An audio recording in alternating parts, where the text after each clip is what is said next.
Thank you for tuning into the live show. You know what time it is. It is your boy, Genesis. I am back here tonight. It is currently 11:51 p.m.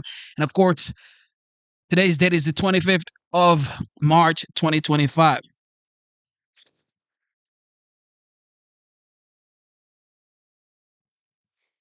Yes, how are we doing?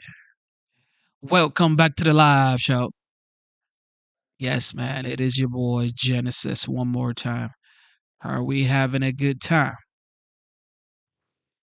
Are we having a good time? Are we having a good time? How was your day? Did you have a good day today? And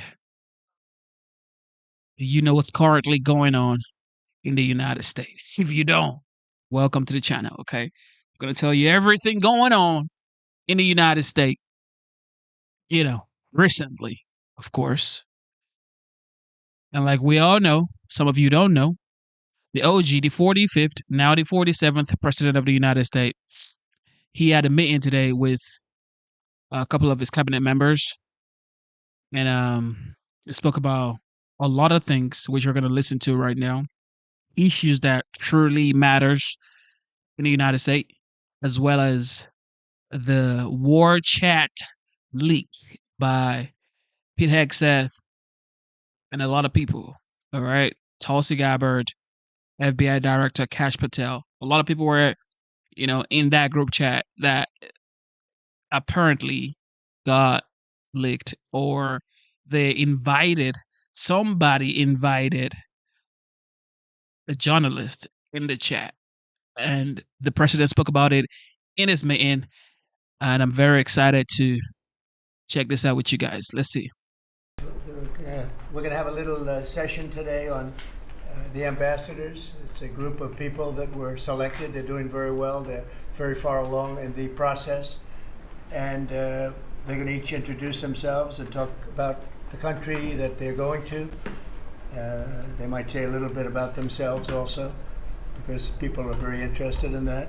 We're also going to sign right now some executive orders, and Will, if you would come forward. Yes, sir. I'll start thinking about signing them, right? A few things for you today, sir. First, we have a pardon for Devon Archer. Devon Archer was a former business partner of the Biden family. He's was prosecuted relating to a fraud investigation, but notably the tone and tenor of that prosecution changed dramatically after he began to cooperate with congressional investigators and serve as a witness against Hunter Biden and the Biden family. We believe that was an injustice, and therefore we're asking you to pardon him. And many people have asked me to do this. I think he was treated very unfairly. And I looked at the records, studied the records, and he was a victim of a crime, as far as I'm concerned. So we're going to undo that.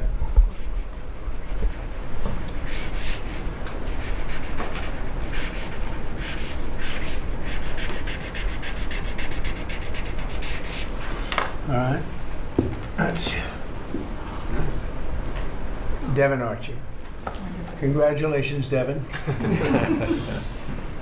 Next, sir, we have a presidential memorandum for your attention.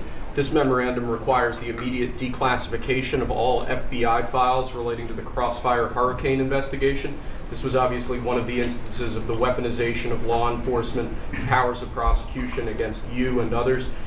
We believe that it's long past time for the American people to have a full and complete understanding of what exactly is in those files. Which gives the media the right to go in and check it. You probably won't bother because you're not going to like what you see. But this was total weaponization. It's a disgrace. Should never happen in this country. But now you'll be able to see for yourselves, all declassified. Is that correct? Would you Yes, sir. say? All declassified? Yes, sir. Everything? The FBI file with there's a classified annex, but other than that, this we'll put everything in the public eye. Is anybody going to look? What about you? You going to look?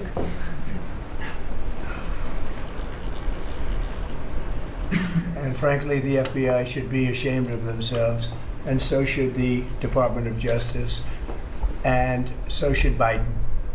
Okay? Next, sir, we have an executive order for your attention. We've taken action against a number of law firms that have participated either in the weaponization of government, the weaponization of the legal system for political ends, or have otherwise engaged in illegal or inappropriate activities. The law firm of Jenner and Block is one of these law firms. This is a law firm that, as you know, employed Andrew Weissman after he came off of the Mueller investigation. It's a law firm that's engaged in invidious racially and sexually discriminatory practices. It's also a law firm that has participated in the weaponization of the legal system against American principles and values. And we believe that the measures in this executive order will help correct that. And Andrew Weissman is the main culprit? He's certainly... With respect to this firm? He is one of a number of reasons that we believe this executive order is warranted. He's a bad guy.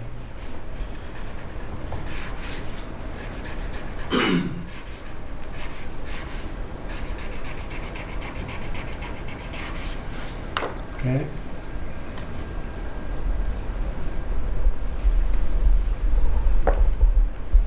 Next, sir, we have an executive order for your attention relating actually to government payments. Historically, checks issued by the Treasury are, I believe, 14 times more likely subject of fraud than electronic transfer payments. This is an executive order that's going to push the Treasury Department to modernize its payment system to ensure that where possible they're using electronic methods of payment as opposed to paper checks in order to reduce waste, fraud, and abuse in the government.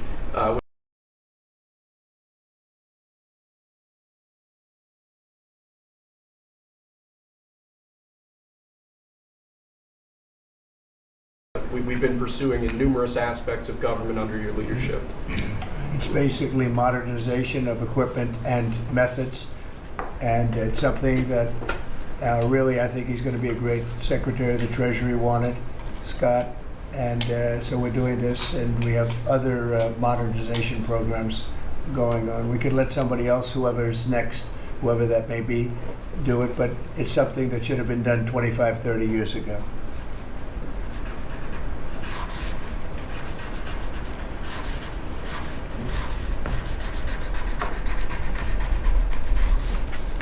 Okay.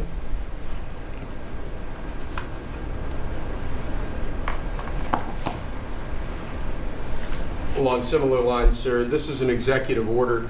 We're calling it Protecting America's Bank Account.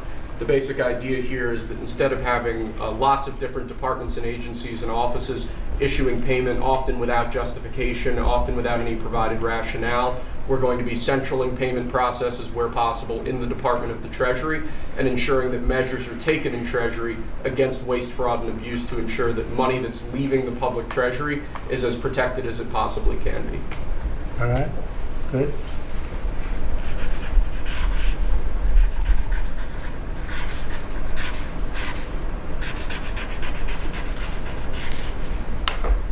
Many of these things should have taken place decades ago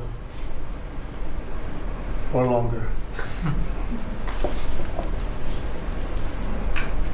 Lastly, sir, we have an executive order for your attention on the very important subject of election integrity. We believe that this executive order is the farthest reaching executive action taken in the history of the Republic to secure our elections. Among numerous other aspects of this executive order, this is going to cut down on illegal immigrants on the voter rolls, ensure that the Department of Homeland Security and the data that they have available is being fully weaponized to ensure that illegal immigrants aren't voting. This will include a citizenship question on the federal voting form for the first time. This executive order instructs the EAC to cut federal funding to states that don't take reasonable steps to secure their election. This calls on the Department of Justice to vigorously prosecute election crimes, particularly in states that we don't believe are in compliance with federal law around election integrity. I could go on for a while, sir, but compliance with National Election Day rules, cracking down and investigating and prosecuting foreign interference in our elections, revoking President Biden's Executive Order 14019, which essentially weaponized government to corrupt and pollute our election process. There's a lot in here, but we believe that these are very important steps that we need to be taking as an administration at your direction to ensure that our elections are as secure as they possibly can be. Okay. You all understand that? Yes. Election fraud. You've heard the term. We'll end it, hopefully.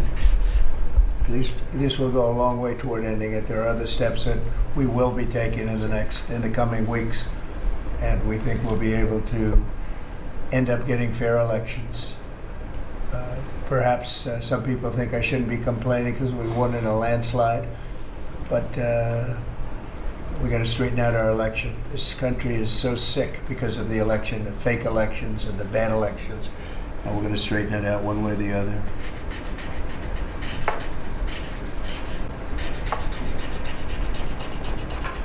And it's an honor to sign this one. To sign all of them, but to sign this one is a great honor.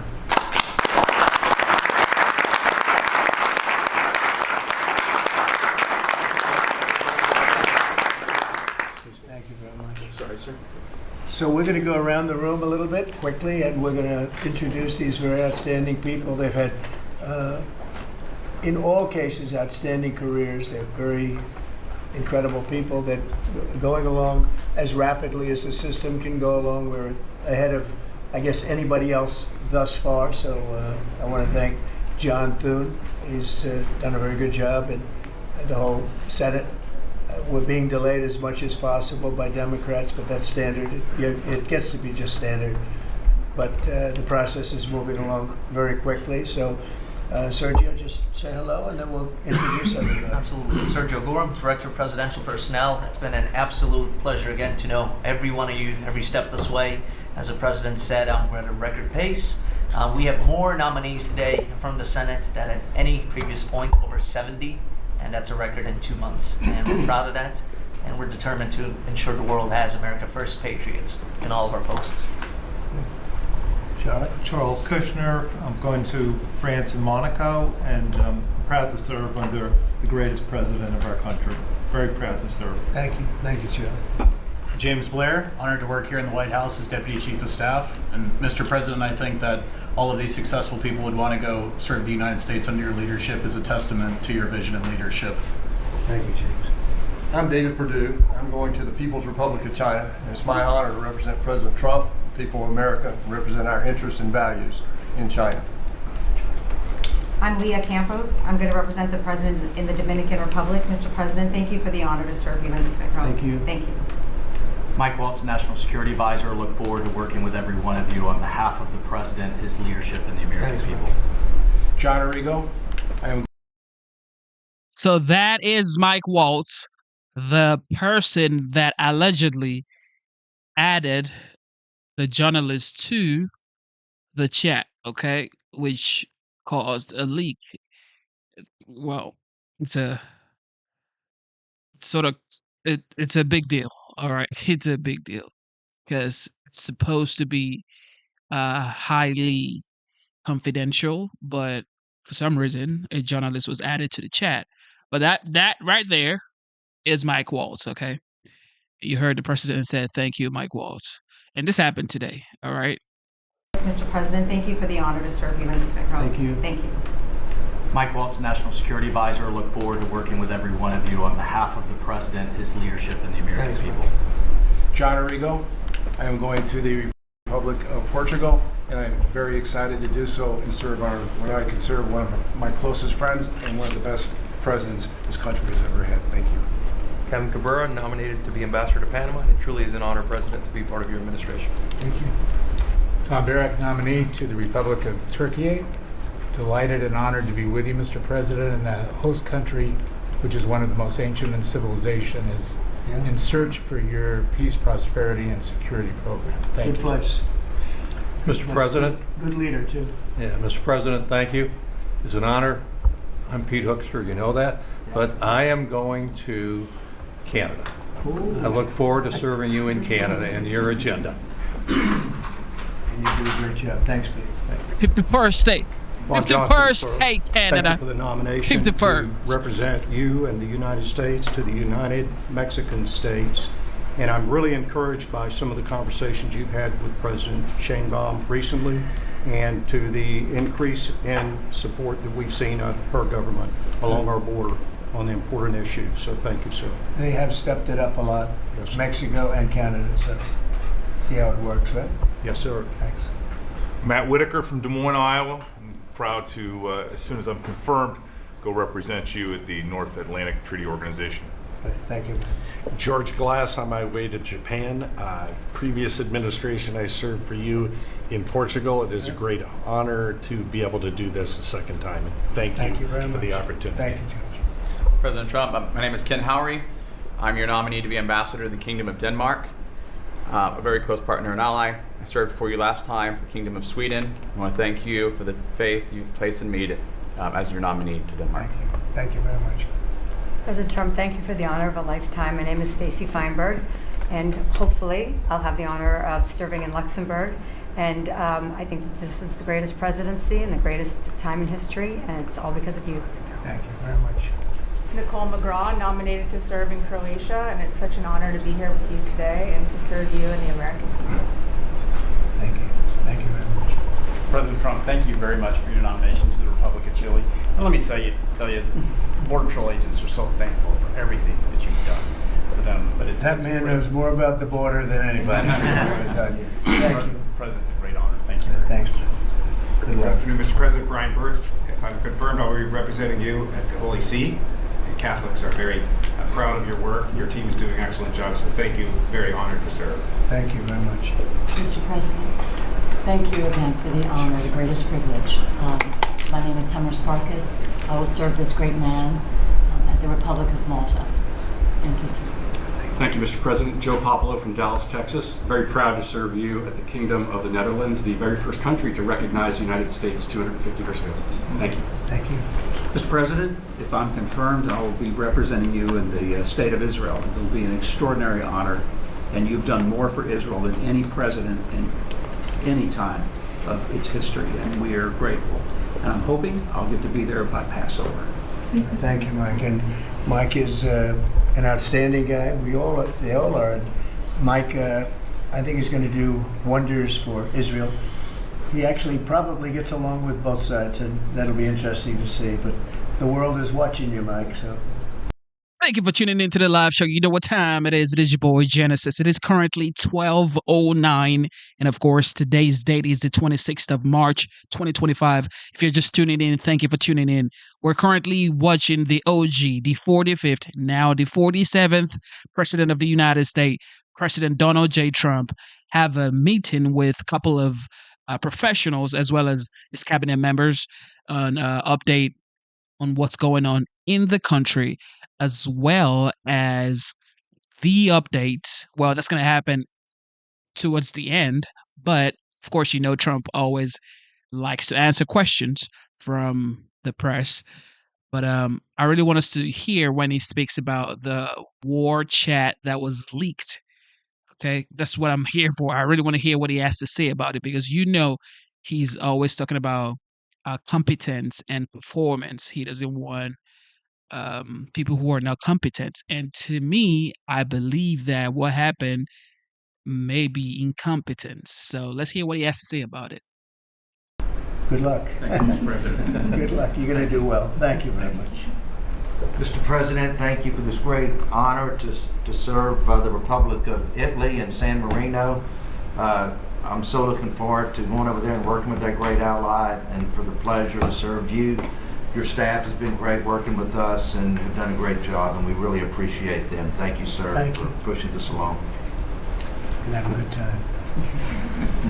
A really good time. I'm Warren Stevens from Little Rock, Arkansas, and I have the honor to represent the President and the United States in Great Britain and Northern Ireland, and to be chosen to go to such an important ally of ours is, I know, sir, and I'm looking forward to it, but thank you for the honor. Yeah, you're going to do fantastically. These are tremendously... I get it, okay? A lot of people are saying, well, there was not any highly top secret information in the chat. So if you watched the hearing today when Tulsi Gabbard, Kash Patel, and Mike Waltz, I think it should be Mike Waltz, and I don't think it's Mike Waltz. I think it was somebody else. They had a hearing today, and a senator asked Tulsi Gabbard, if you say there was no confidential information in the chat or on the chat, can you release it? If you say there was no classified information in the chat, can you declassify or let everybody see it? Well, if it wasn't classified, then there's no reason to declassify. So it's like, Tulsi kept saying there was nothing serious on the chat. So it's like, then let everybody see it then, if you're going to invite a journalist. But let's hear what they have to say. Successful people, and you two guys, and then you add on Mike. I think they have a little more money than Mike, but he's got some other advantages. He's got some other, like upstairs, he's got some big advantages. Y'all, yeah, like everybody watching right now, I don't want you guys to forget, I voted for Trump, okay? I support Trump. That's why if you check out my stream, I am talking about what he's doing and the progress he's making. So I support Trump 100%. But when things happen that you feel like, you know what, maybe this shouldn't have happened, you should have, to me, I feel like it is your responsibility to say something. And what happened yesterday was, shouldn't have happened. It's very exciting. It's really exciting to have all of you. Would you have any questions, media, for the people that you just saw? So outstanding, and I thought it would be nice to bring them before you. And so if you have any questions, please. I wanted to ask about the talks in Saudi Arabia. It sounds like you made some progress on a Black Sea ceasefire. Yeah. Could you update us on that? What happens now? So we've made a lot of progress on two fronts, on both sections that we call them. We call them sections, but they're much more than that. Russia, Ukraine, and also the Middle East. And we'll see what happens. We're in deep discussions with Russia and Ukraine. And I would say it's going well, but it's a situation we should have never had to even think about. Should have never happened. And on the Middle East, that's been going on for a lot of years. Centuries and centuries, it just keeps going. And we are making a lot of progress, so that's all I can report. But some very, very big talks are going, and detailed talks are going on right now on both fronts. Mr. President, you said that your national security advisor learned a lesson after a reporter. Excuse me, I didn't make you. Go ahead, please. Mr. President, the ceasefire agreement that was broken today allows for third-party countries to help implement the agreement. What does that look like, and who's going to be involved? The ceasefire agreement? Yes, the maritime ceasefire agreement between Russia and Ukraine. Well, they're going to get together. Look, it's they agreed to something and it got broken. There's tremendous animosity. There's a lot of hatred, as you can probably tell, and it allows for people to get together, mediate it, arbitrate it, and see if we can get it stopped, and I think it will.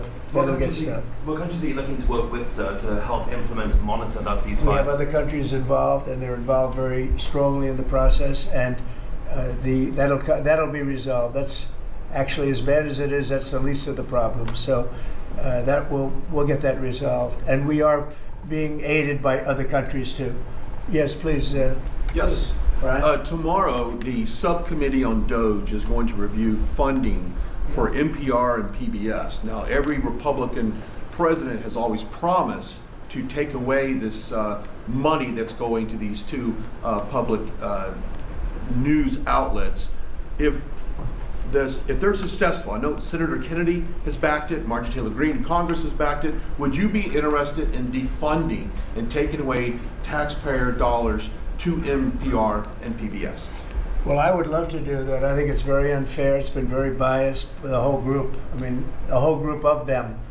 And frankly, there's plenty. Look at all the media you have right now. There's plenty of coverage. I was from a different age, and they spend more money than any other network of its type ever conceived. So the kind of money that's being wasted, and it's a very biased view, you know that better than anybody. And I'd be honored to see it end. We're well covered. Look at all the people that we have here today. We're well covered, and we don't need it, and it's a waste of money. especially. I don't even know what Doge's recommendation is. I assume their recommendation is to close them up. Well, after they hear all the testimony, I think they're going to make a decision relatively sooner than later. Yeah. But we'll see what that turns out. I can't imagine that they wouldn't, because they have found so much waste, fraud, and abuse. Hundreds of billions of dollars, and just waste, fraud, abuse. You heard yesterday some of the new things that were found. 22 billion just in environment. Billion.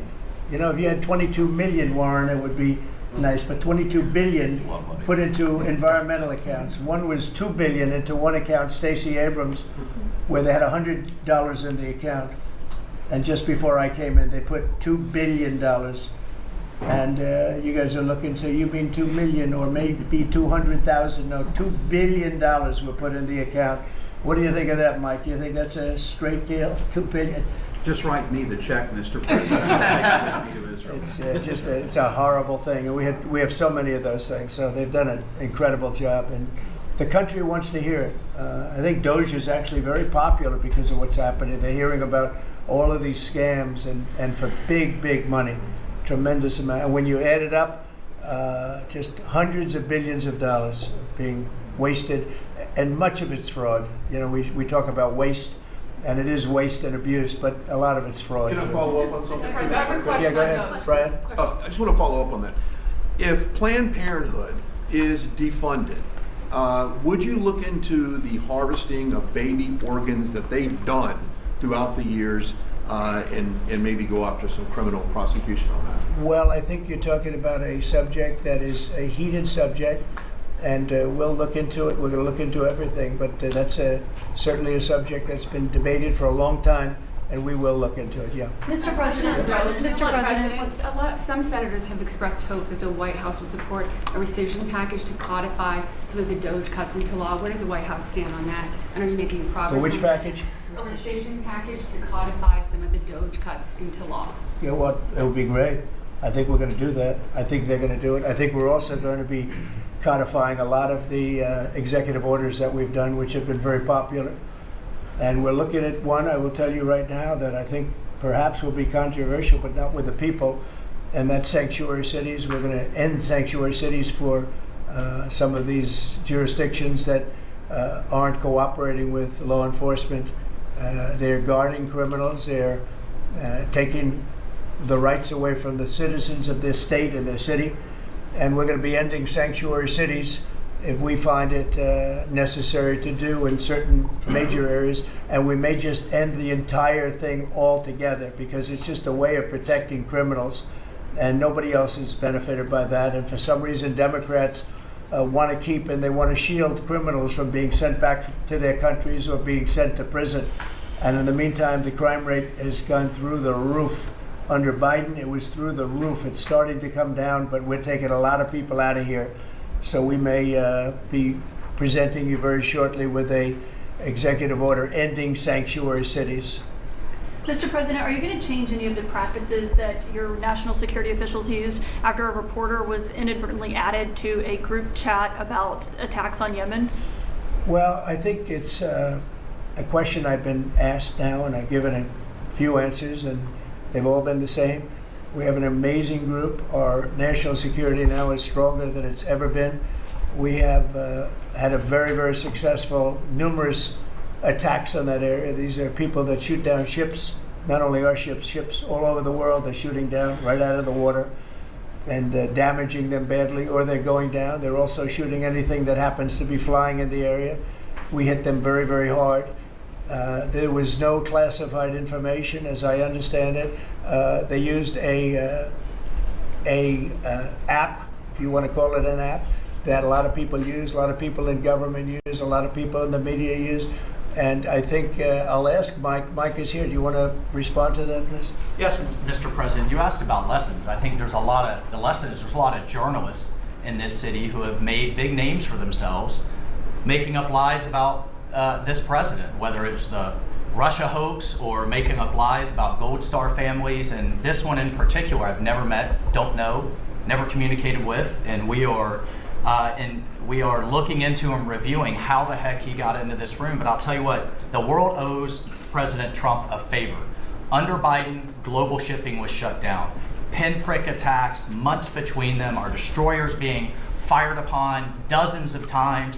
President Trump took decisive action with his national security team, took out the head missileer, knocked out missiles, knocked out headquarters, knocked out communication sites. And for once, as we hear, as you all hear from every one of our allies, thank God for American leadership again. Thank God for American strength. You're welcome, world.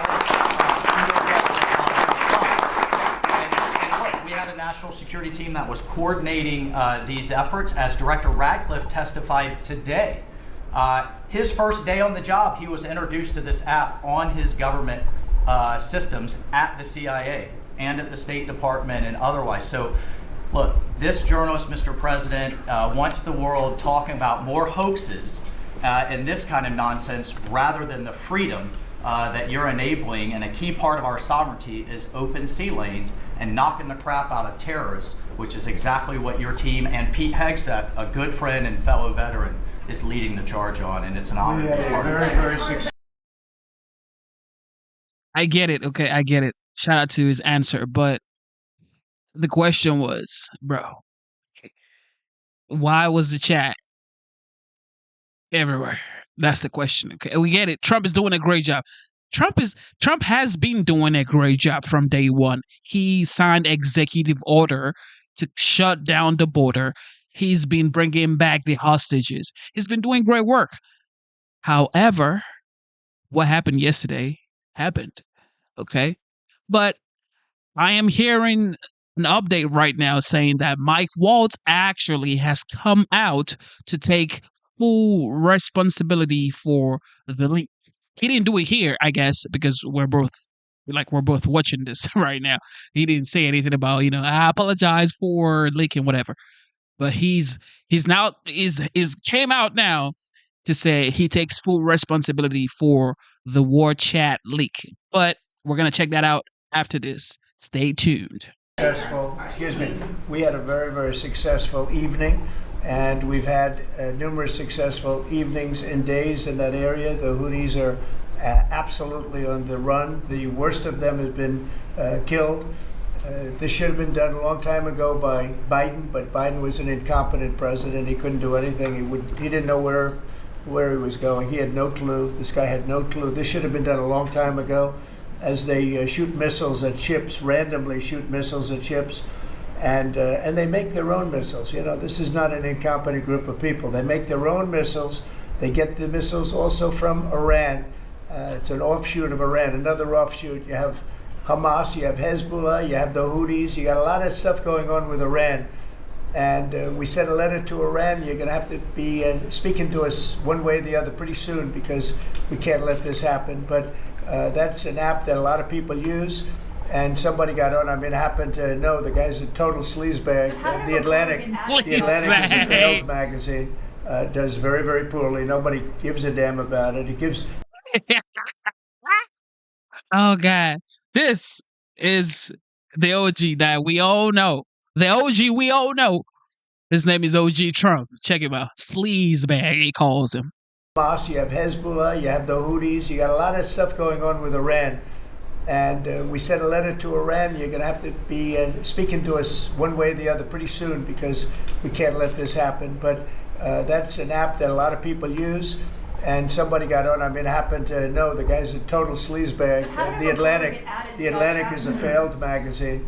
Does very, very poorly. Nobody gives a damn about it. It gives it a little bit of a shot.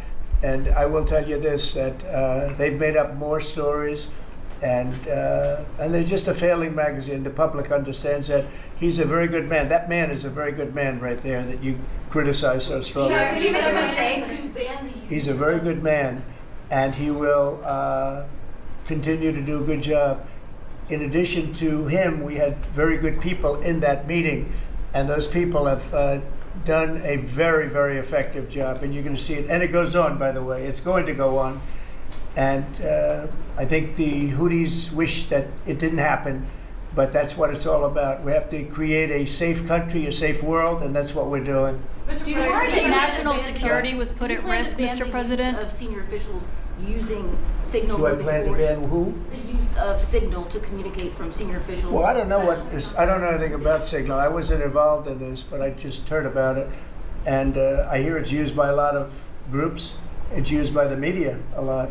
It's used by a lot of the military, and I think successfully. But sometimes somebody can get onto those things. That's one of the prices you pay when you're not sitting in the situation room with no phones on, which is always the best, frankly. But the best is to be there. In fact, oftentimes I've been in fact, just last week I was in the situation room with something very important, and we had a couple of people hooked up by line, and I said, cancel the line. Sorry, fellas, what you do is we'll tell you all about the meeting, because I know people do get on those lines, whether it's Signal or anything else. Yeah. So are you going to change any procedures as a result of this?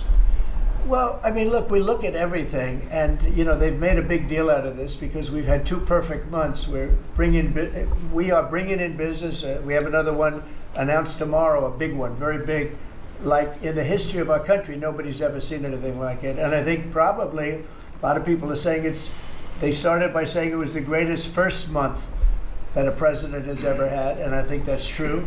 And now they say it's the best second month, and they had to find something. And this certainly will look at this, but the main thing was nothing happened. The attack was totally successful. It was, I guess, from what I understand, took place during, and it wasn't classified information. So this was not classified. Now, if it's classified information, it's probably a little bit different. But I always say you have to learn from every experience. I think it was very unfair the way they attacked Michael. He's a good person. The person that was on just happens to be a sleazebag, so maybe that's just coincidence. I don't know. But you are going to conduct would an it be a investigation. problem if the Atlantic released all the text messages if they're not classified? Well, I don't know. I'd have to ask the military about that, because maybe you wouldn't want that. I don't know. I will say this: that from what I heard, the man that we're talking about, who's not somebody that I don't think most people have ever heard of, he left. He found it very boring, and he left early. He got off the line very early.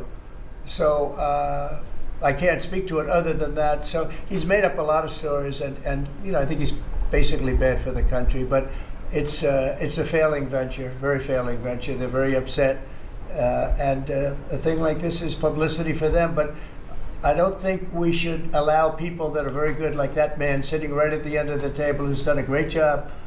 We shouldn't allow them to be hurt by it. Mr. President, can I follow up on that? Are you saying you're okay with the continued use of Signal by administration officials No, for that's not what I sensitive? said. I said we'll look into it, but everybody else seems to be using it. It seems to be the #1 used device or app, whatever you want to call it, and we will certainly look. If it was up to me, everybody would be sitting in a room together. The room would have solid lead walls and a lead ceiling and a lead floor. But, life doesn't always let you do that. In the meantime, the attack itself that we were talking about and discussing has been an unbelievable success. But you will conduct an investigation as well. What I'm saying, it was an attack, and everything went well, apparently. But then they're saying it's not a classified event, like the messages were not classified. But what Congress is saying is, if it wasn't classified, then show us the messages that you're saying wasn't classified. Tulsi said today during the hearing that they spoke about weapons. So it's like, if you're speaking about weapons or types of weapons or ways that you're going to attack your enemies, I would say that is classified information. But DNI said it wasn't classified. So who am I to say it is classified? According to DNI, Director of National Intelligence Tulsi Gabbard says there was no classified update on there. So What you're saying into this. We'll look into it, Chair. Who's going to lead that investigation? I want to look that into the FBI? Or anything like that. I would ask them. It's not really an FBI thing. It's really something having to do with security. Security, like, will somebody be able to break in? Are people able to break into conversations And if that's true, we're going to have to find some other form of device. And I think that's something that we may have to do. Some people like Signal very much. Other people probably don't. But we'll look into it. I think, Michael, I've asked you to immediately study that and find out. If people are able to break into a system, now in this case it wasn't that this attack was going on and nobody found out anything. And again, the person that was on, as I understand it, he left very early because he didn't find it very exciting. But I think it's something you should look into. Yes, sir, we are. We have our technical experts looking at it. We have our legal teams looking at it. And of course, we're going to keep everything as secure as possible. No one in your national security team would ever put anyone in danger. And as you've said, and we've repeatedly said, the attack was phenomenal and it's ongoing. But the media wants to talk about everything else except for the hostages you're getting out of the Middle East, Iran on its back foot, sea lanes getting reopened, peace in Europe. As we just saw today with a Black Sea ceasefire, we were just on with Steve Witkoff, myself, our team in Saudi Arabia. They want to talk about all this other stuff except for your amazing successes and the successes of your team. One of the other things, and sometimes you have to move very quickly, and there are other devices that are very good, but they are very, very cumbersome, and you're not able to use them and, from a practical standpoint. So all we can do is find out the best we have with modern technology. They'll probably get better over the years. Yeah, go ahead. Sir, on the Black Sea, so the Kremlin has said that there are several conditions that would need to be met for this agreement to happen. This includes sanction relief for banks and some companies. Did the U.S. agree to all of those conditions that they laid out? They will be looking at them, and we're thinking about all of them right now. There are about 5 or 6 conditions. We're looking at all of them. Mr. President said that it's looking into how a journalist got added to that Signal chat. Is it possible that there could be a firing of even a lower mid-level official once that person is identified? About what? About the Signal chat that we've been discussing. We've pretty much looked into it. It's pretty simple, to be honest. It's not. It's just something that can happen. It can happen. You can even prepare for it. It can happen. Sometimes people are hooked in and you don't know they're hooked in. They're hooked into your line and they don't even mean bad by it. But it's not a perfect technology. There is no perfect technology. The really good ones are very cumbersome, very hard to access. And I think we're going to look at, we always want to use the best technology. This was the best technology for the moment. But again, it wasn't classified, so they probably viewed it as being something that wasn't that important. And it obviously, with the attack being, I mean, I don't know if it's been read out to you yet, but that attack was a tremendous success for the U.S., a tremendous success. Who said the information was not classified? Do you think that Mike Waltz made a mistake, and does he need to apologize? No, I don't think he should apologize. I think he's doing his best. It's equipment and technology that's not perfect, and probably he won't be using it again, at least not in the very near future. What do you think? Yes, sir. I agree with you. Let's get everybody in the room whenever possible. A lot of times you find out defects by exactly things like that, but I don't think it's something we're looking forward to using again. We may be forced to use it. You may be in a situation where you need speed as opposed to gross safety, and you may be forced to use it, but generally speaking, I think we probably won't be using it very much. Mr. President, the Secretary of Defense, on that chain, the Secretary of Defense, P. Hegseth, and J.D. Vance, the Vice President, said that the Europeans were freeloading. Do you agree with that assessment? Do you really want me to answer that? Yeah, I think they've been freeloading. The European Union's been absolutely terrible to us on trade, terrible. And as you know, NATO, I got them to pay hundreds of billions of dollars. They were way behind. And if you look if you look at Ukraine, so we're in for $350 billion because of Biden. Should have never happened, this war. All these dead people should not be dead. All these broken cities that are demolished down to the ground, those gorgeous towers, the most beautiful in the world, the most beautiful spires in the world. The spires in Ukraine were said to be the most beautiful of all. Just about every one of them is lying on its side in a million pieces. It's so sad to see what's happened to a heritage. No, I think that when they say the European Union and you could say NATO also. Look, NATO, and I don't blame NATO for this. I don't blame Europe for this. I blame Biden for the fact that he didn't make them equalize. And to this day, I said to him, you got to catch up, you got to equalize.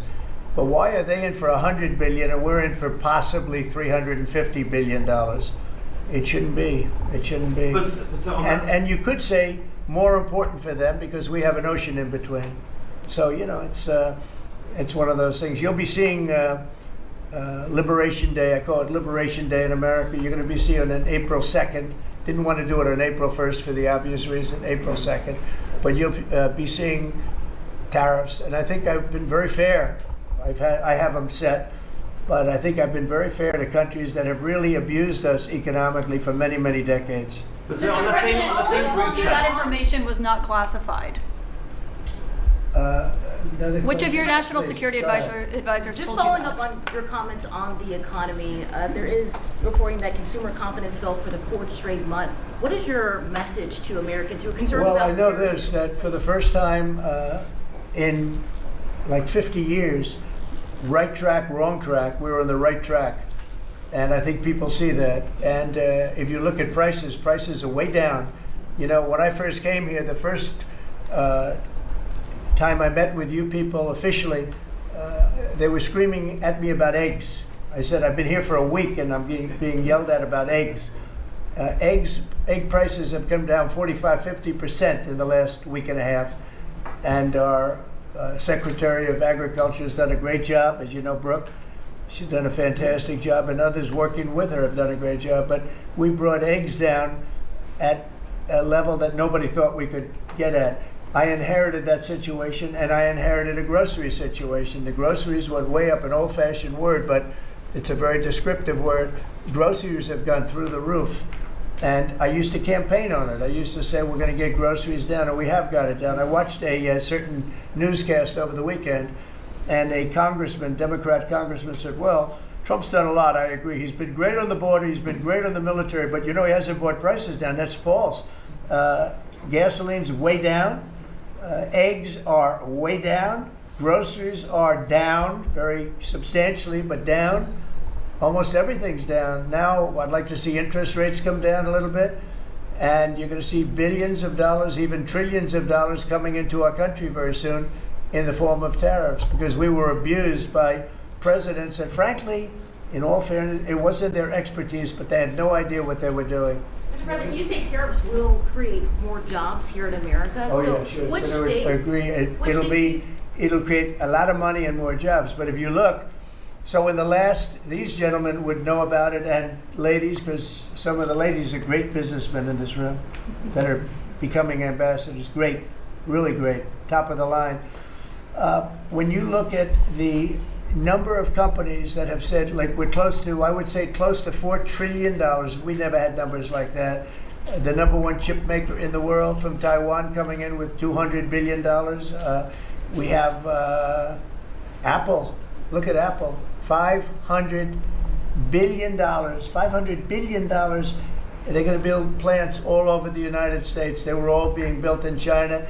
You have many, many companies, and maybe above all, you have the car companies coming in at levels that nobody's ever seen before. We have Honda is opening up one of the biggest plants in the world in Indiana, and many car companies are coming in.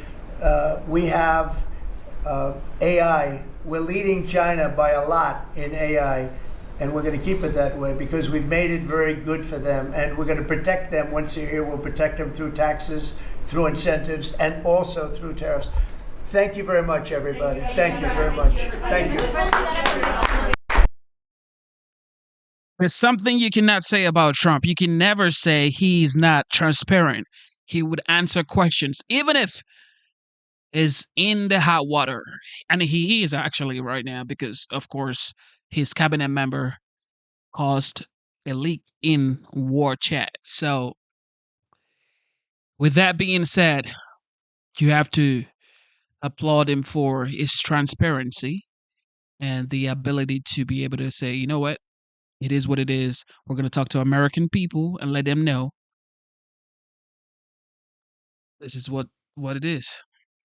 But as you see here, Mike never said anything about you know what? I'm sorry. I take full responsibility for it. And the president also said he thinks he shouldn't apologize for it. So, of course, when the boss says you don't have to apologize for it, then you definitely would not be apologizing in front of your boss. But here is Mike Waltz tonight on Fox News saying, I take full responsibilities, Americans.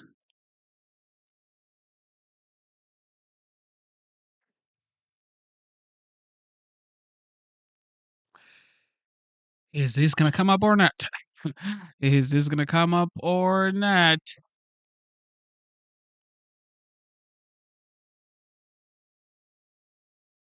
Let's bring in Connecticut Democratic Congressman and ranking member of the House Intelligence Committee, Jim Himes. All right, this is the video right here. Joining us now, one of the principals who was on that Signal chat, National Security Advisor Mike Waltz. Advisor Waltz, thank you for joining us tonight. The president expressed complete confidence in you today. Exactly. Laura says the president expressed complete confidence in you today. So let's hear what Mike Waltz has to say. His entire cabinet. But how did a Trump-hating editor of The Atlantic end up on your Signal chat? You know, Laura, I'm not a conspiracy theorist, but of all the people out there, somehow this guy who has lied about the president, who has lied to Gold Star families, lied to their attorneys, and gone to Russia hoax, gone to just all kinds of links to lie and smear the president of the United States. And he's the one that somehow gets on somebody's contact and then gets sucked into this group. Is someone in your intel? Is someone in your intel team trying to cause trouble here? Because that's the scuttlebutt out there. Look, that we have people. We have people. No, look, this is a great group. The president has a great team. This is not first term. No, your team. I'm not talking about the other principals. No. These were principals and a couple of staff that were coordinating, as you saw, having a policy discussion as we went forward, and then just in the days before what was an incredible strike.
Not only did we take out people that the Biden team never could, that we took out headquarters, missile caches, and actually one of the leaders of the Houthi organization, we've since taken out several since.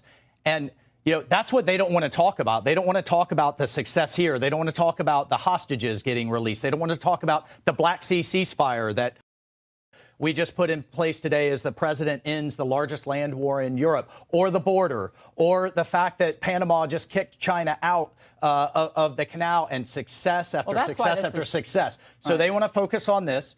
It's embarrassing, yes. We're going to get to the bottom of it. I just talked to Elon on the way here. We've got the best technical minds looking at how this happened. But I can tell you for 100%, I don't know this guy. I know him by his horrible reputation, and he really is the bottom scum of journalists. And I know him in the sense that he hates the president, but I don't text him. He wasn't on my phone, and we're going to figure out how this happened. So you don't know what staffer is responsible for this right now? Well, look, a staffer wasn't responsible, and look, I take full responsibility. I built the group.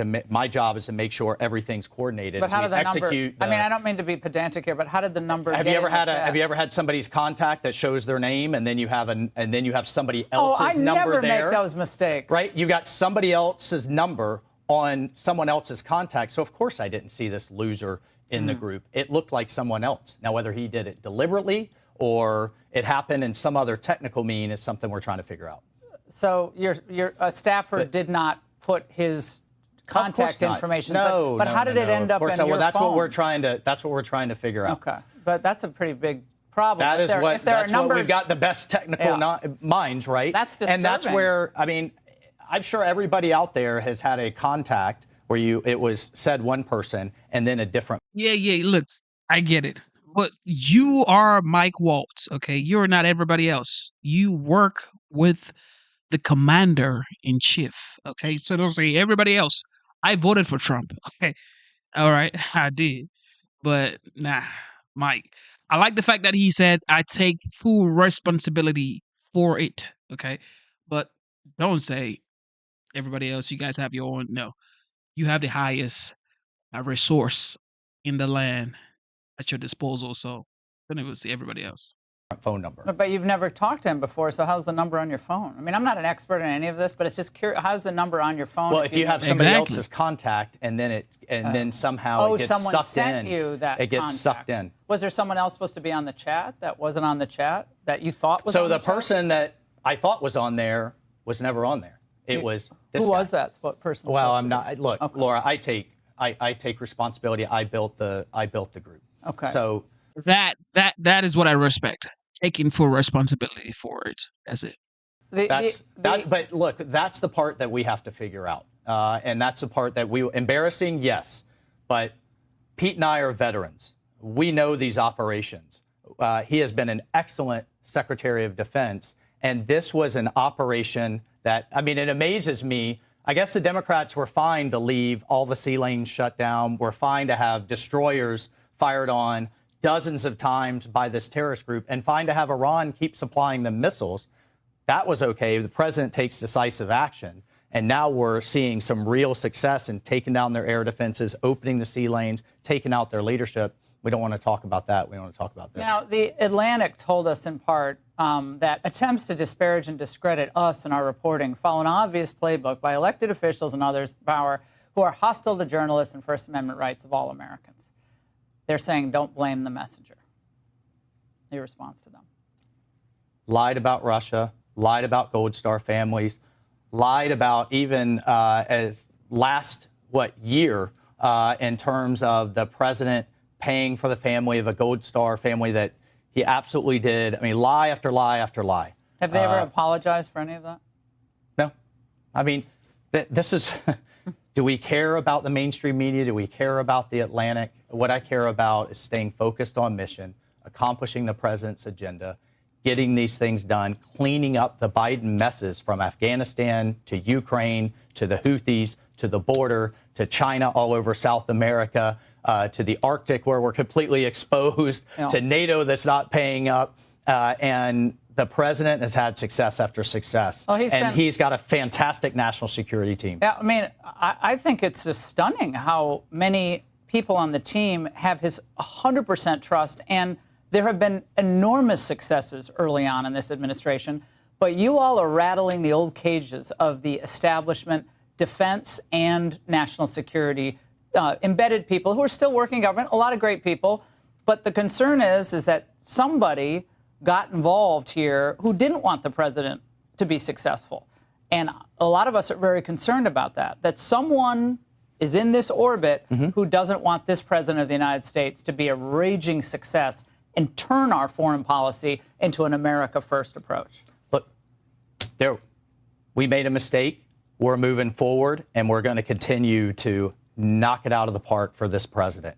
Look at what he's gotten done in under 2 months. And I didn't even get going on the economy, on trade, or all of those other pieces. And April 2nd's coming. The DNI, Liberation Day. The DNI was very adamant today and very clear that there was no classified information in this text chat. And the Democrats, of course, are predictably, they're going to jump on this. But should Goldberg just release the other information that he has? Because he's standing on this, well, I'm not going to release this information because I have my standards and journalistic standards. Okay, but it's not classified information, so does it matter? Would you care if the rest of this information came out? Look, I mean, I would prefer, certainly, as the president was saying today, if we could all sit in a steel-lined lead room and have all of these conversations. I certainly want our deliberations to stay confidential. This was an encrypted app that the CIA had on sitting there as John Ratcliffe was confirmed and walked into the building from the prior administration. It's on other agency apps. And so, no, of course I don't want it all out there because these were conversations back and forth that you should be able to have confidentially. But what you also saw was a healthy policy debate in how we were going to achieve this for the president, what would be the results, what should be the timeline. And I think, again, I am fortunate to work for this president. I am fortunate to help him execute this vision and incredibly fortunate to have this team around him. But there's no classified information in this exchange. No classified information. But you'd prefer it not to be out. Of course. Do you want everything?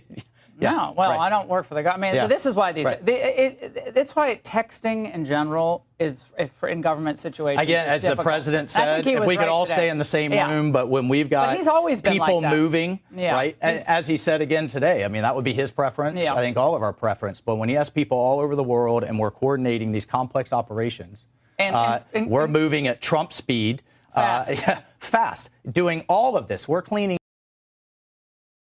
This is what I deduce from his explanation.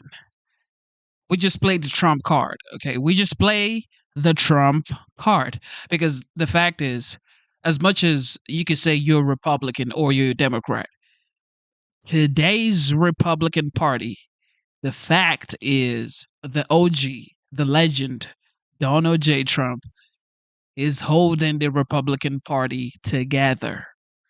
Now, of course, we have stars coming up like Vivek, Ron DeSantis, a lot of stars in the Republican Party. However, the Make America Great Again voters, the MAGA base, most likely would say, if the president doesn't see anything wrong with it, all right, I'm wrong with that. So I think that's what Mike Waltz is banking on, saying, you know what, if I just play the Trump card and say, you know what, I'm just trying to make sure I do the bidding of the president and make sure we accomplish his goals for him.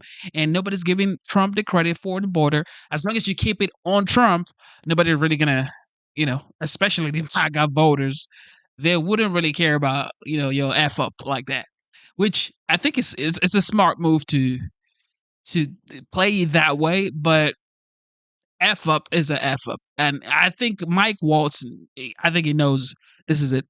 This is a L. But I like the fact that it's playing this smart. It's playing the Trump card. It is what it is. It is politics.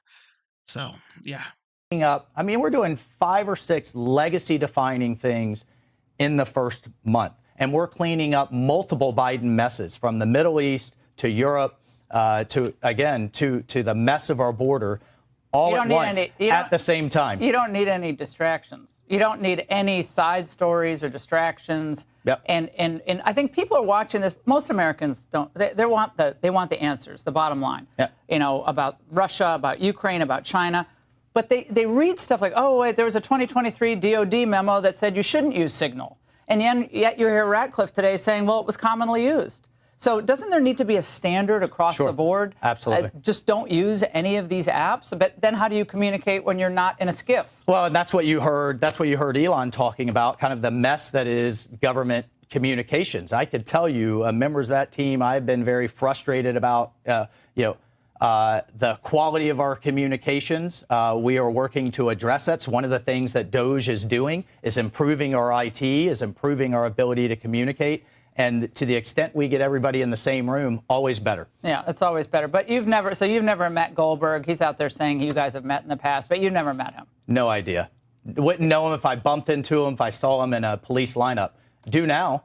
Knew him by reputation about lying about the president over and over again. What I can tell you for certain, certainly wasn't reaching out or talking to him at all. Why would I? Yeah, well, he's been one of the most vociferous, vituperative so-called journalists out there in the Atlantic. Well, near and dear to my heart as a veteran is lying about Gold Star families who love this president, veterans who love this president, and are thanking God he's president and commander-in-chief once again. And then you have a defense secretary who this morning I was talking to is working out with the Navy SEALs out in Honolulu, leading, improving morale, improving recruiting, improving lethality, and working with Doge to improve efficiency and get our warfighters back to meritocracy mission focus. I mean, again, Laura, this team believes in this president. This team likes each other, knows each other, is working. Was there a mistake? Absolutely. We're going to improve it. We're going to fix it. And we're going to move forward to achieve the president's agenda. Why was Besant on this text chain? I was curious about that. There's just like little things like, why would Scott Besant? Because you have a sanctions regime. This is, again, right? You had Biden just literally, they would swarm our destroyers with drones, cruise missiles, UAVs. At first, he would allow them to just shoot them down, then pinprick attack, then 4 months would go by, shut down shipping. 75% of global commerce is getting rerouted. The world owes the president a favor, or excuse me, a thank you for taking this on and fixing this problem. And that is dry up their money, dry up their supply chain from Iran, hold Iran accountable, go after the missiles, go after the leadership. If you're going to move against a terrorist group, you take them out. And that's exactly what this team was doing. I was actually relieved to see the nature of the exchange among you. I mean, it's kind of cool for regular people just to see, okay, how do these decisions get made with the president and obviously Miller is representing the president. But I actually thought it was really refreshing to see how you all seem to have mutual respect. No one's like blowing off another person's opinion. And none of us know anything about how decisions were made in the Biden administration. Nothing. Well, or if he was even or there. who was deciding, not how decisions were made, who was actually deciding, because clearly it wasn't him. But you see this healthy back and forth, this respectful back and forth, different points of view.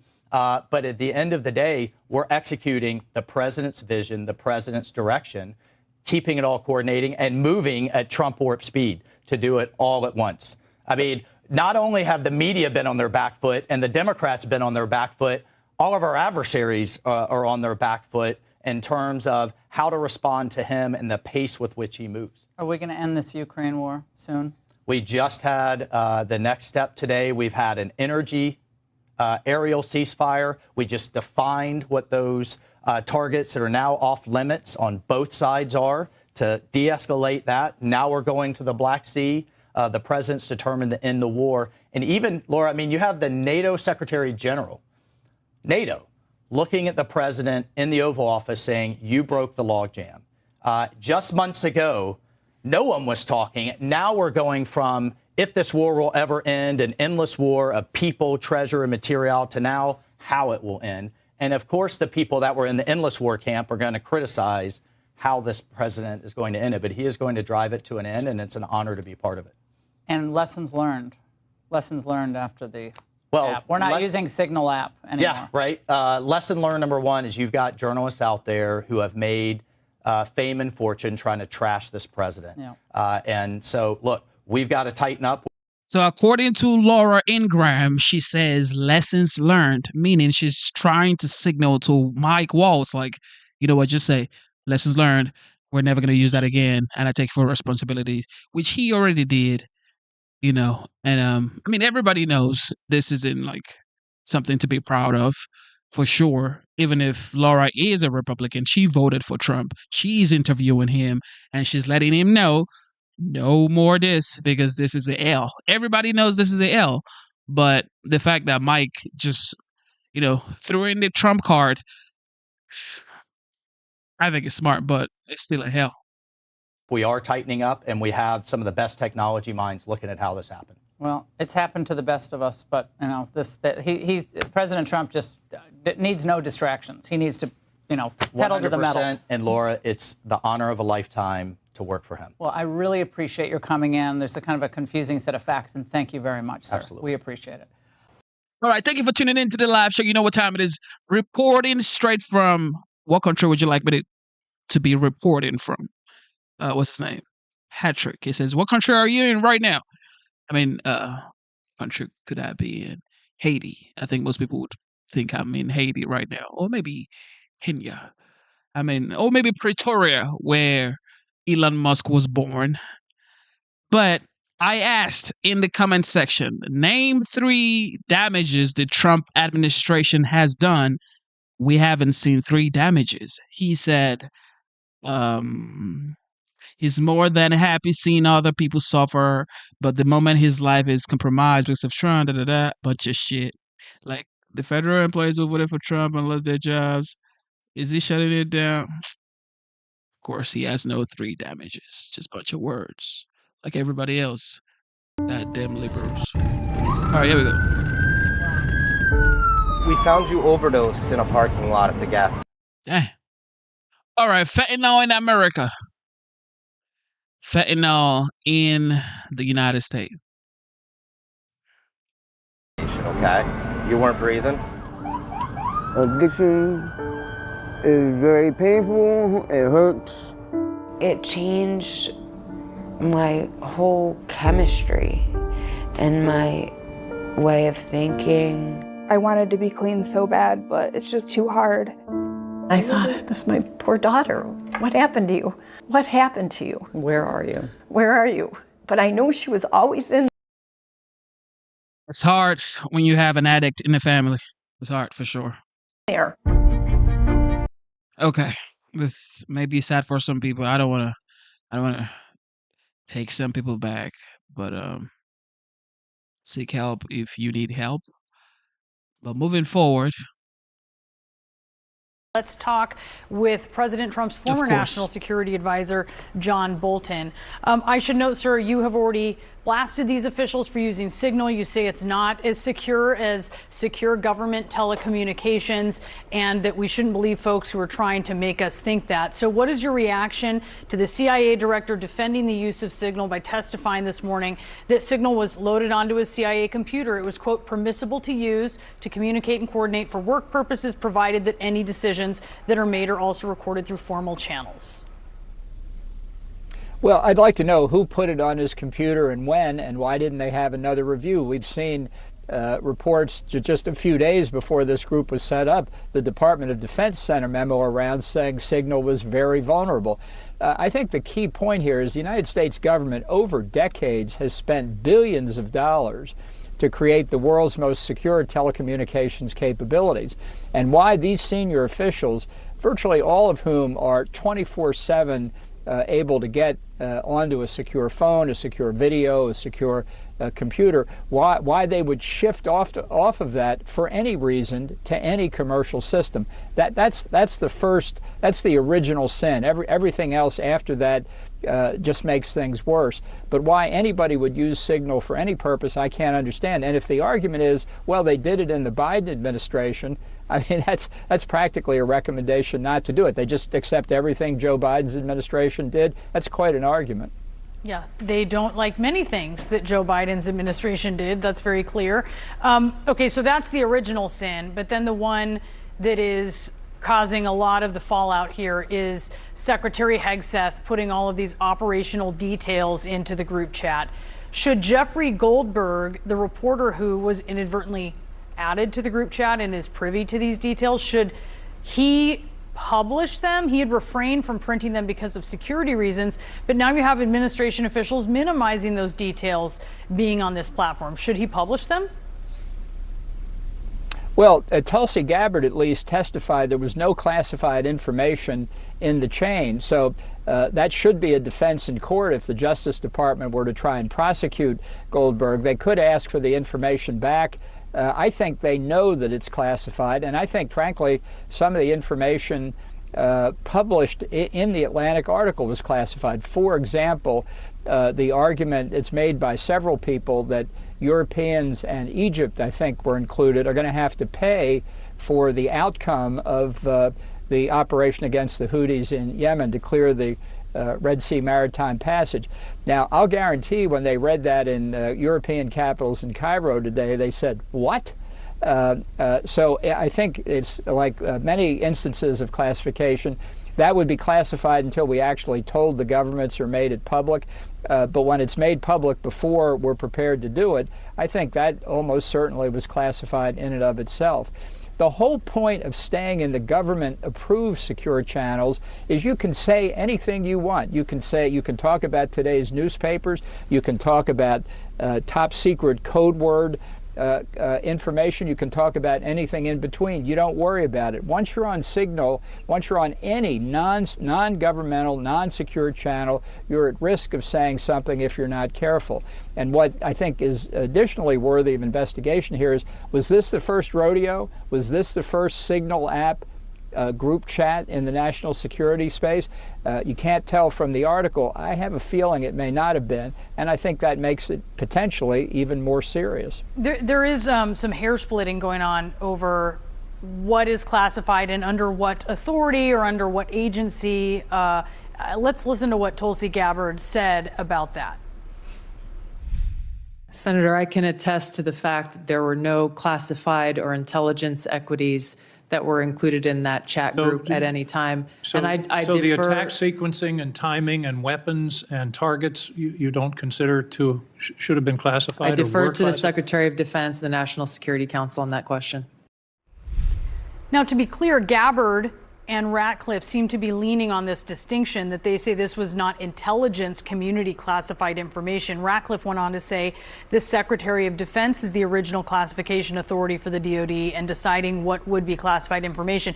We've heard him talk to the press and say there wasn't classified information, which I guess would be a Jeffrey Goldberg defense in court.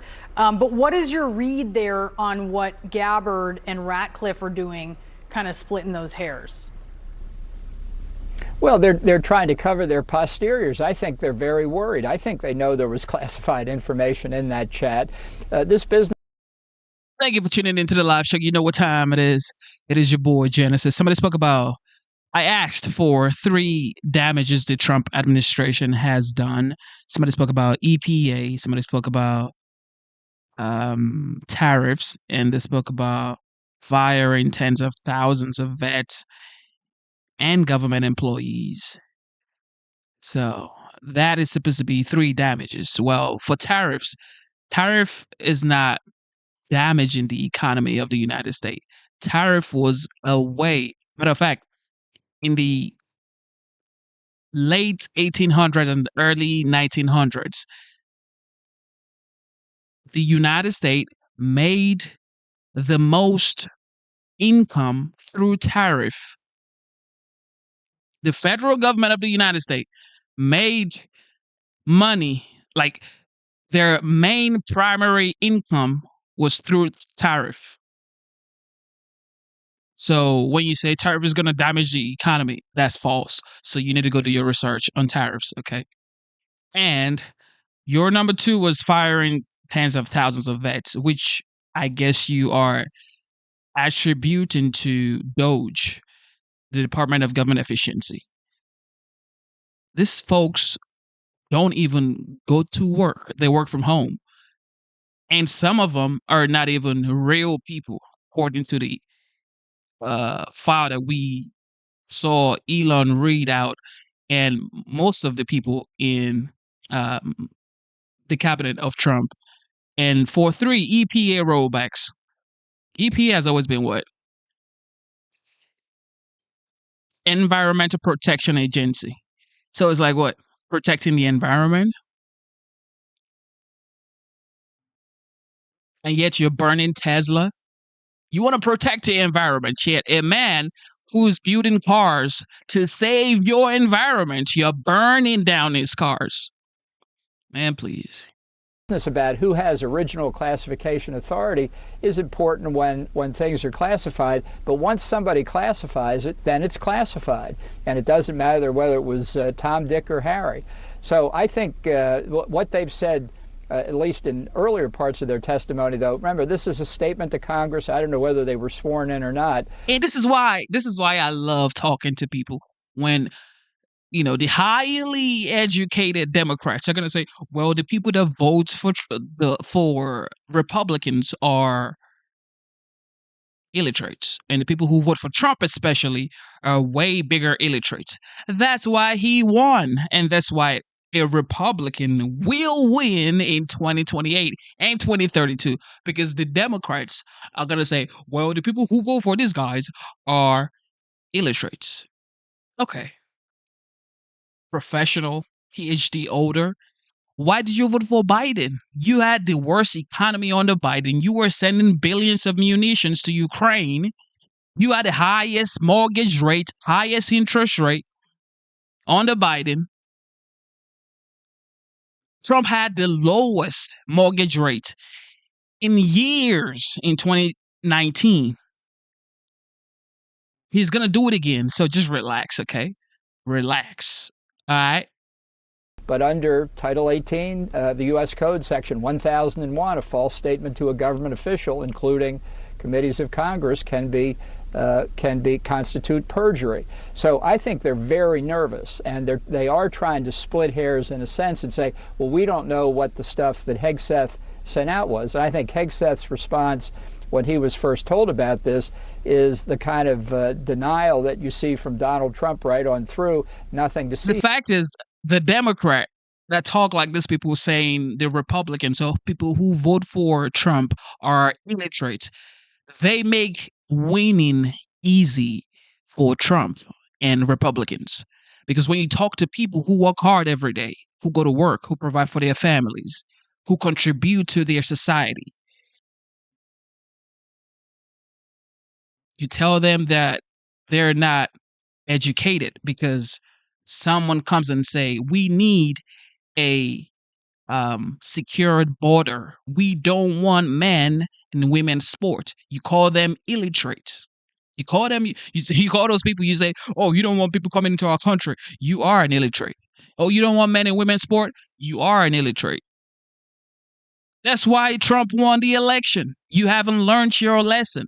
Well, see you in 2028. Another Trump pulling up on y'all. Here, then there is no answer to the point, well, if it's not classified, why don't you just publish it? And so really quickly before I let you go, they were asked questions about the specifics of those operational details, and that's when we started hearing the I don't recall or the very careful answers. They said, I do not recall. These were, we should remind people, texts that were exchanged, I think, 10 to 12 days ago, like within the last 2 weeks. Is that believable to you, all of those I do not recalls? From the people saying, I don't recall at that testimony, I'm not at all surprised. Look, I think the main thing here, these people are not going to get in any trouble. They're not going to be disciplined. They're not going to be investigated by the Justice Department unless and until Donald Trump feels some heat for it. And he doesn't feel any yet. Ambassador Bolton, thanks so much for being with us. My excellent reporters are back. Leanne, you're on the Capitol every day with me. What do you expect to actually happen in the Capitol? I mean, you heard Roger Wicker, chairman of the Senate Armed Services Committee. Mm-hmm. He indicated that there's going to be some level of investigation. There'll probably be some classified briefings. But will this go as far as what Democrats want? No. Which is a full-blown probe. Absolutely not. Speaker Mike Johnson gave the signal very clearly just now that this is something that does not need to be discussed anymore. It was something that's corrected, ignoring the fact that these are the top national security advisors in the country, and they know how to discuss very important information, including attack plans. But talking about mistakes, I spoke to a member of Congress this morning, Representative Ralph Norman, and I asked him about this, and he's taking his cues from Pete Hegseth, and he's saying, well, we don't even know if this is true. And so there's a subpoena to figure that out, perhaps. Right. Then you can learn if it's okay. Time out, everybody. So you guys are telling me now that Joe Biden was better. Wait. I must be German. So you're saying you would have preferred Joe Biden or Kamala Harris to be your president right now, your commander-in-chief right now? Of course not Joe Biden, because we know Joe Biden is not president, was never president. It's going into the Amazon rainforest. Kamala Harris. So you think, wait. You think Kamala Harris would be doing better right now? That's what you truly believe in your heart, that that Kamala Harris would be doing better right now. True, if you wanted to learn it. Exactly. And so there's a lot of obfuscation here and dismissal. And of course, there's a lot of Republicans who don't want to criticize or get in the way of the president. Yeah, and the question is who also could investigate this. Yes, there's Congress. It doesn't sound like there might be one, certainly not in the House, maybe in the Senate. We'll see if anything changes over the next 24 hours or so. But who else could investigate this? Inspectors General? Well, a lot of them have been dismissed, and that's also being litigated in court, the legality of those dismissals. But the Department of Justice, we know there's an FBI run by Trump loyalists, and will they actually go further and look into this? It doesn't seem that way. Could the White House counsel's office do this? Jeff, what is the White House? Every single Democrat keeps talking about every time Democrats gets in power, the economy gets better. Every time the Republican gets in power, the economy is bad. Guess how they're calculating a great economy? When they check the debt ceiling, they'll be like, oh, the Republicans always add a lot of debt. The Democrats don't add too much debt. It's like a business owner, okay? You could be successful on paper, but then struggling in real life. That is the Democrats and the Republicans. For the Democrats, you're successful on paper. The Dems, okay, you are going to be successful on paper, but suffering, okay? But Republicans, you literally are living life. Affordability, gas prices, affordable, electricity, affordable. Now, you might, rack in some debt federally, but your life would be easier. I mean, Jesus. He's now started ways to pay off debt. Now, as of last week, ladies and gentlemen, the United States has sold out 1,000 gold cards, which is what? $5 million each, ladies and gentlemen. The Trump administration has sold 1,000 gold American card, which is a path to citizenship.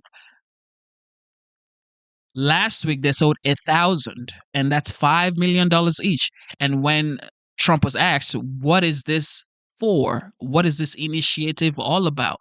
He said, it is because we are trying to pay down our debt.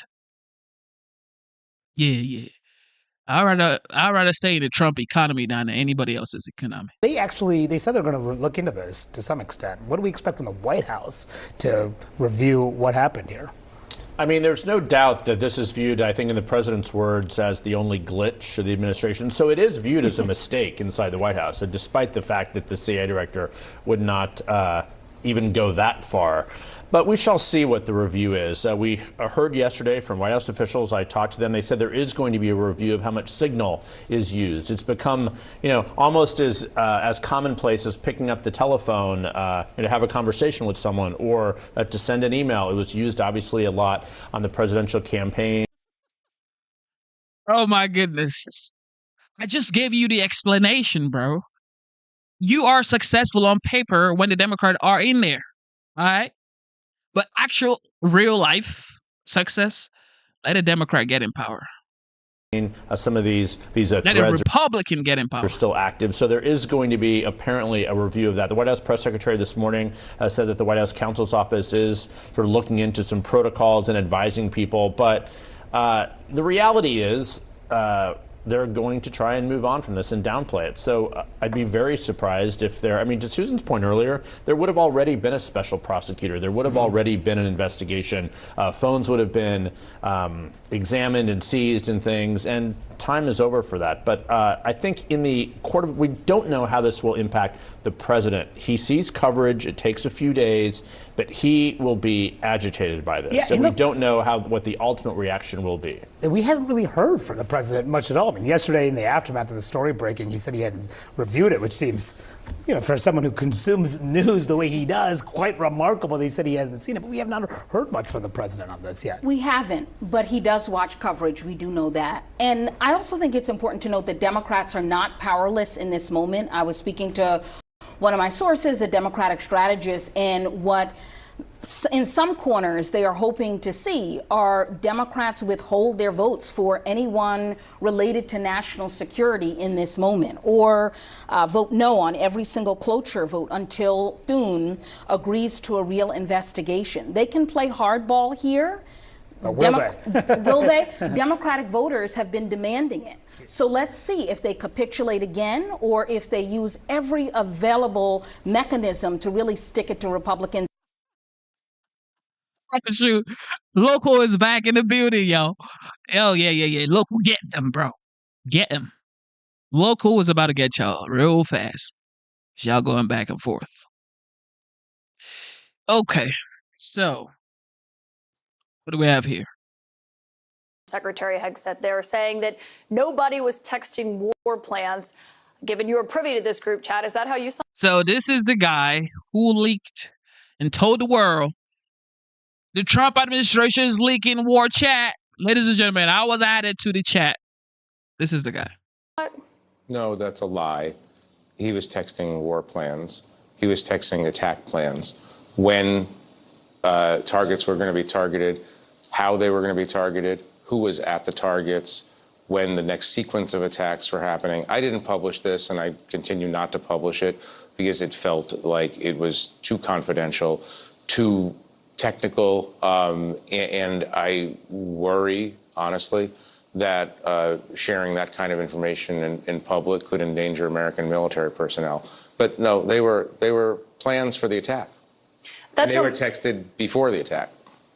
And there were things texted that you viewed as so sensitive, you did not even publish them in your report today. I made the decision that the technical aspects of this, including what kinds of weapons packages, the attack sequencing, and so on, that's not necessarily in the public interest. What's in the public interest is that they were running a war plan on a messaging app and didn't even know who was invited into the conversation. I mean, it's an obvious, ridiculous security breach, and he if you notice, he didn't actually answer the question. But his attempt at a denial also stood out to me because no one that I talked to at the White House today argued this or tried to say these were, misconstrued or altered or this is not real. I mean, the National Security Council confirmed the veracity of it. The National Security Council, I asked various officials, including Pete Hegseth this morning, for comment. And the first question I had for everyone is this real? I wanted to make sure, obviously, before we go public, and say, are you sure that this is not a disinformation campaign run by a foreign state, a non-state actor of some sort, trying to target a journalist for reasons I couldn't explain? And they're like, no, this is apparently a real channel, and I appreciate them telling the truth about that, and we published. Did they seem alarmed when you reached out for comment? Probably is not the happiest day that they experienced in the White House so far, but they were professional about it. I thought that as you were kind of walking through when this began, you weren't even sure if it was real yourself. You thought maybe I'm being spun or conned or something is happening here? Until the day that I received the attack plan from Pete Hegseth at 11:44 a.m., that's Saturday, March 15th, and then saw the attack plan said that 1:45 p.m. Eastern time, that the first bombs would be dropping in Yemen. Until that moment, until that period elapsed, the 2-hour period between that text and the first bombs being dropped, I thought it was a hoax. I thought somebody was trying to entrap me. Again, Could it have been a foreign intelligence service? Could it have been a gadfly organization that tries to entrap journalists, which we know happens? I didn't know what it was or who it was, but what I did know was that the obvious answer was that this is a real conversation of the national security leadership of the United States. Seemed improbable to me, because why would they do it on Signal? Why would they do this on a messaging app? And why would they invite the editor-in-chief of The Atlantic to watch? And how many people were on this chat? 18. And did any of them at any point, when you were included in here, ever raise that question, why are we talking about this over Signal? No, nobody raised the question, why are we talking about this over Signal?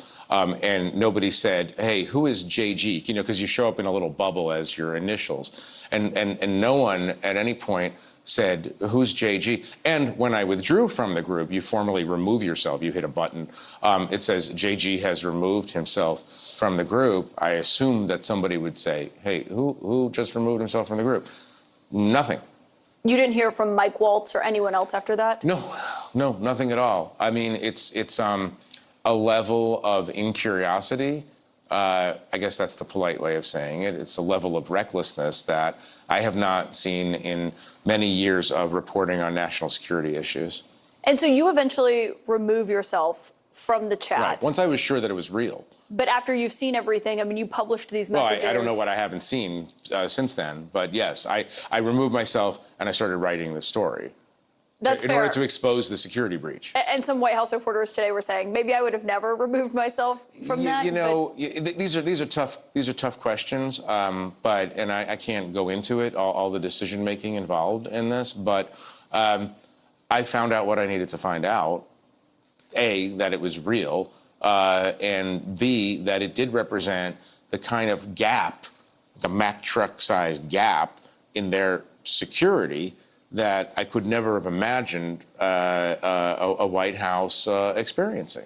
I mean, because you're a reporter, and probably a worse nightmare to have someone included on a chat, but a foreign adversary or someone who wanted to do real harm to the United States. I think that's the concern that is so obvious. Look, here. I say this only half jokingly. I mean, I'm sitting in a Safeway parking lot watching my phone and realizing, oh my God, this might be real. I think Pete Hegseth just sent this group actual targeting information, actual sequencing of an attack. And I'm holding on to the phone. I don't want anybody to... And then I thought to myself, well, I mean, I guess they're lucky they didn't send this to a Houthi by mistake, or to a foreign diplomat, or to somebody who would plausibly be in one of their phones. I guess that counts as a kind of luck. That's why they're not supposed to use open source, privately owned messaging services. They're supposed to keep all those conversations on what they call the high side. That's the classified side, where only government officials who are cleared to talk about this stuff get to talk about it. That's why they have that. You typically can't even download Signal to a classified device that they issue at the Pentagon, Right. for example. Was there anyone in the group chat who surprised you that you were wondering why would they be included in this conversation? Well, it was an interesting chat. It wasn't just CIA or intelligence officials, not just defense officials. The Secretary of State was there, the Secretary of Treasury was there, the White House Chief of Staff was there, White House political aides like Stephen Miller, I believe, was there.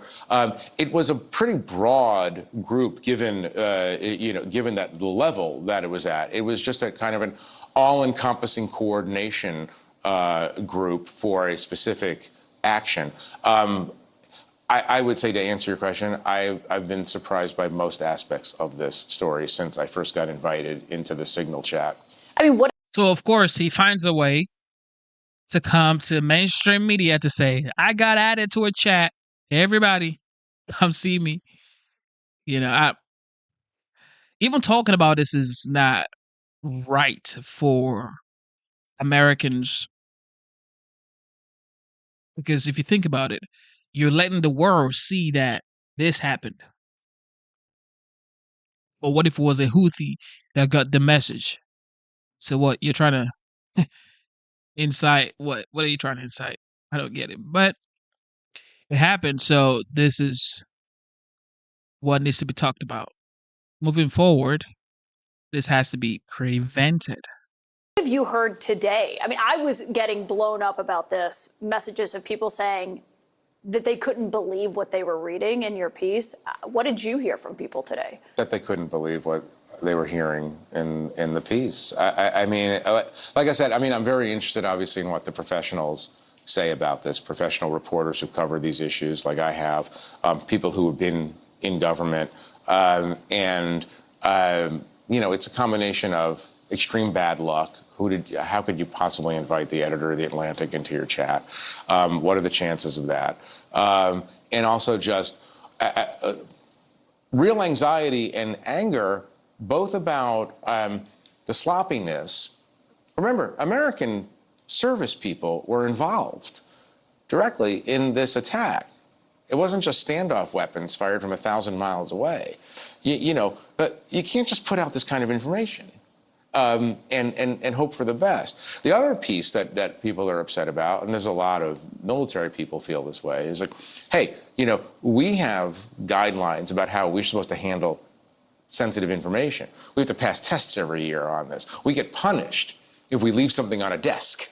You know, we get punished if we don't put it in a safe. What's going to happen here? These guys are just chatting. They're sitting, you know, on the weekends in their homes, at stores, at restaurants, on their phones, and what's going to happen? You know, they're wondering if there's a couple of, you know, a double standard. What did you make of the argument that, which we keep hearing from officials, this revealed the thoughtful and deliberative process that they went through? Because there was disagreement over how to proceed, which I want to ask you about in a moment. But what did you make of that, saying this actually just reveals how this process works? It does.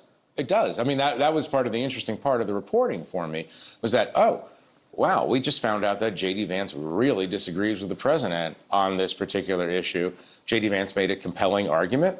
Other people countered the argument. What was really interesting was that the person designated SM, which I took to be Stephen Miller, shut down that conversation. He said, I heard the president say we're doing this, and we're doing this, and that was the end of the conversation. For those who haven't read the story, which everyone should, the vice president's disagreement, you said, was clear with moving forward on the strike, because you quoted him as saying, I'm not sure the president is aware how inconsistent this is with his message on Europe right now.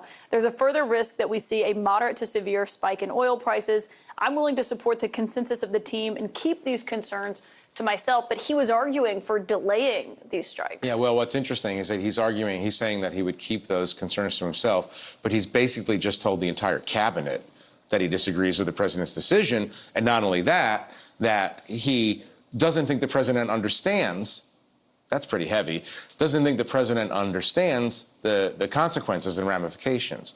That was very revealing and interesting. I would say, yes, I found the policy dialogue very, very interesting to read. And you could see the different strains of thought in this administration. Ultimately, they came into line and they launched the attack.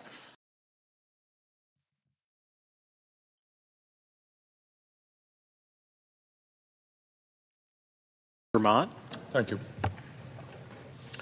Mr. President, in the last couple of weeks, I've had the opportunity to travel in many parts of our country. And I have been able to talk to folks in Nebraska, in Iowa, Wisconsin, Michigan, Nevada, Colorado, and Arizona. Bernie. And what I am hearing from in all of these states, and in fact all over the country, is that our nation right now faces enormous crises, unprecedented crises in the modern history of our country. And how, right now, at this moment, we respond to these crises will not only impact our lives, it will impact the lives of our kids and future generations, and in terms of climate change, the well-being of the entire planet. And Mr. President, what I have to tell you is that the American people are angry at what is happening here in Washington, D.C., and they are prepared to stand up and fight back. In my view, and what I have heard from many, many people, is that they will not accept an oligarchic form of society where a handful of billionaires control our government, where the wealthiest person on earth, Mr. Musk, is running all over Washington, D.C., slashing the Social Security Administration so that our elderly people today are finding it extremely difficult to access the benefits that they paid into, where Mr. Musk and his friends are slashing the Veterans Administration so that people who put their lives on the line to defend us will not be able to get the health care that they are entitled to or get the benefits that they are owed in a timely manner. Slashing the Department of Education, slashing USAID. And why is all of this slashing taking place? It is taking place so that the wealthiest people in this country can receive over $1 trillion in tax breaks. Now, I don't care if you are a Democrat, a Republican, or an independent. There are very few people in this country who think that you slash programs that working families desperately need in order to give tax breaks to billionaires. Mr. President, I am the former chair of the U.S. Senate Committee on Veterans Affairs, and I've had the honor of meeting with veterans in my own state of Vermont, all over Vermont, but all over the country. These are the men and women who put the uniform of this country on and have been prepared to die to defend our nation and American democracy.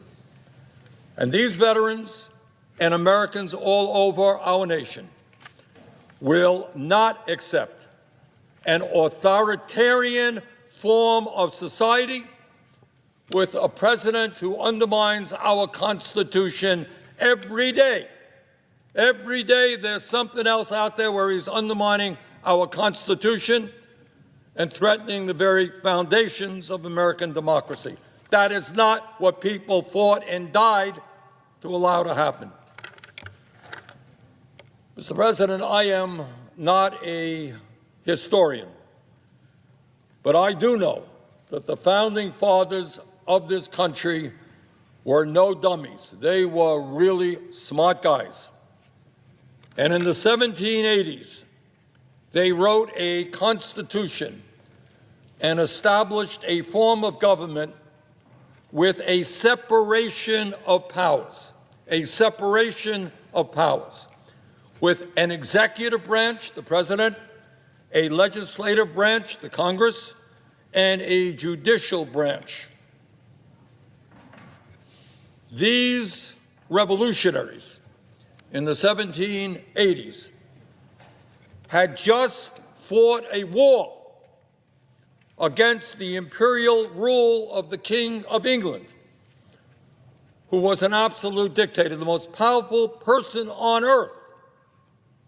And these revolutionaries here in America, forming a new government, wanted to make absolutely sure that no one person in this brand new country that they were forming would have unlimited powers. And that is why we have a separation of powers. That is why we have a judiciary, a Congress, and an executive branch.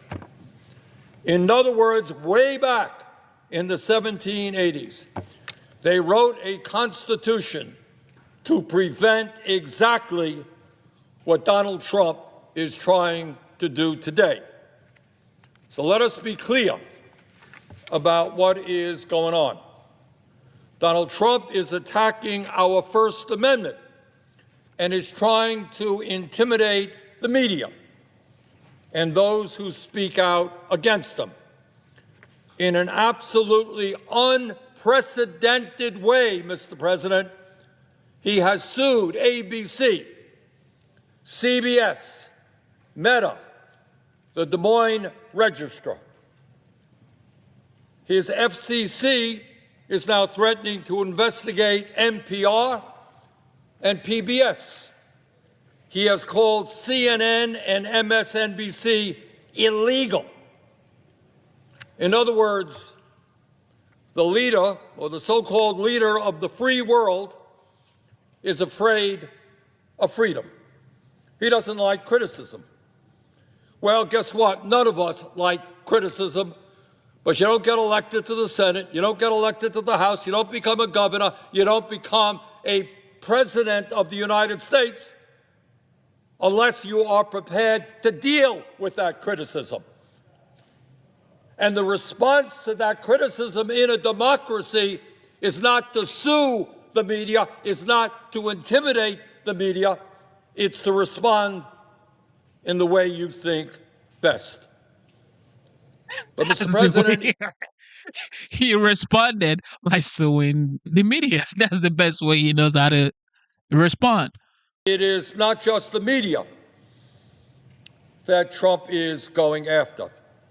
He is going after the constitutional responsibilities that this body, the United States Congress, has.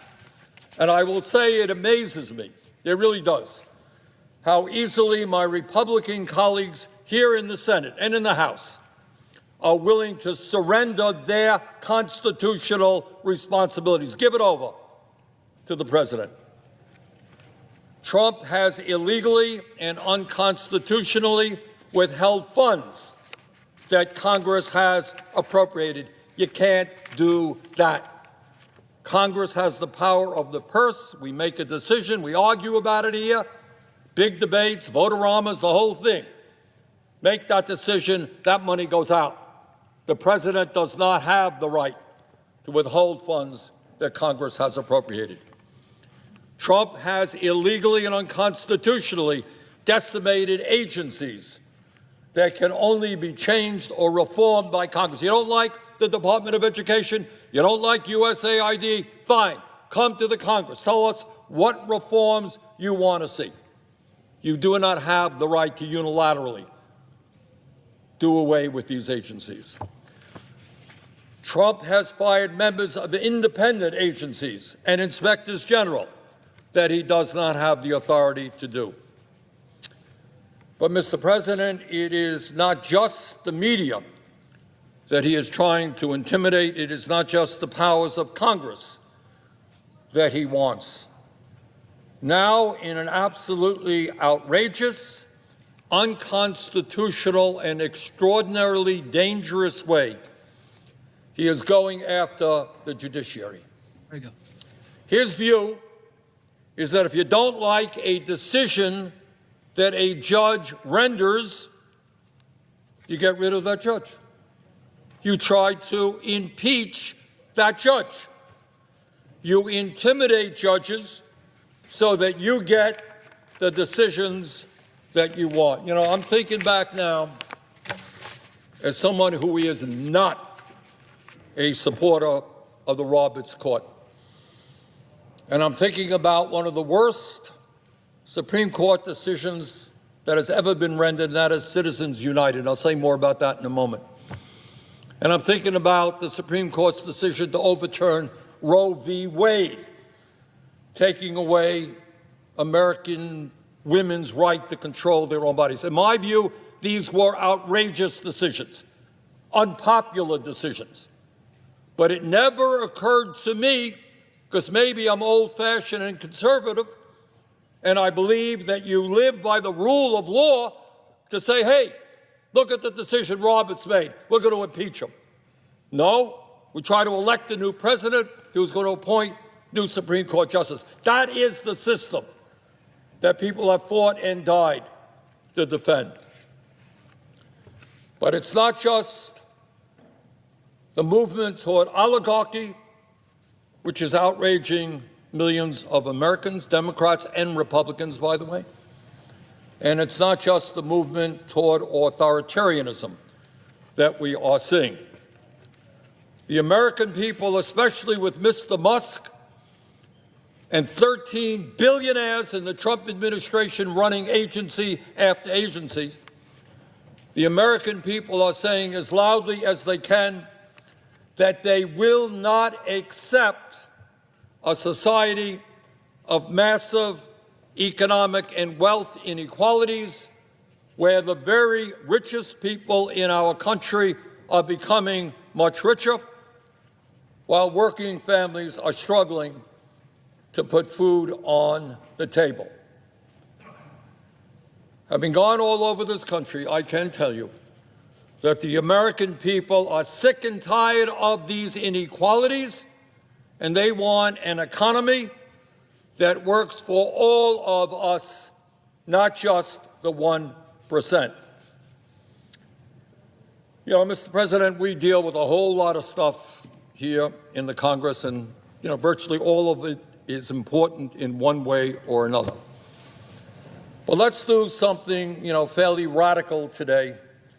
Let's try to tell the truth, the real truth, about what is going on in our society today.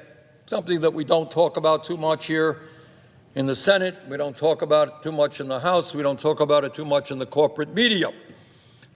But the reality is that today we have two Americas, two very, very different Americas. And in one of those Americas, the wealthiest people have never, ever had it so good. In the whole history of our country, the people on top have never, ever had it so good as they have it today.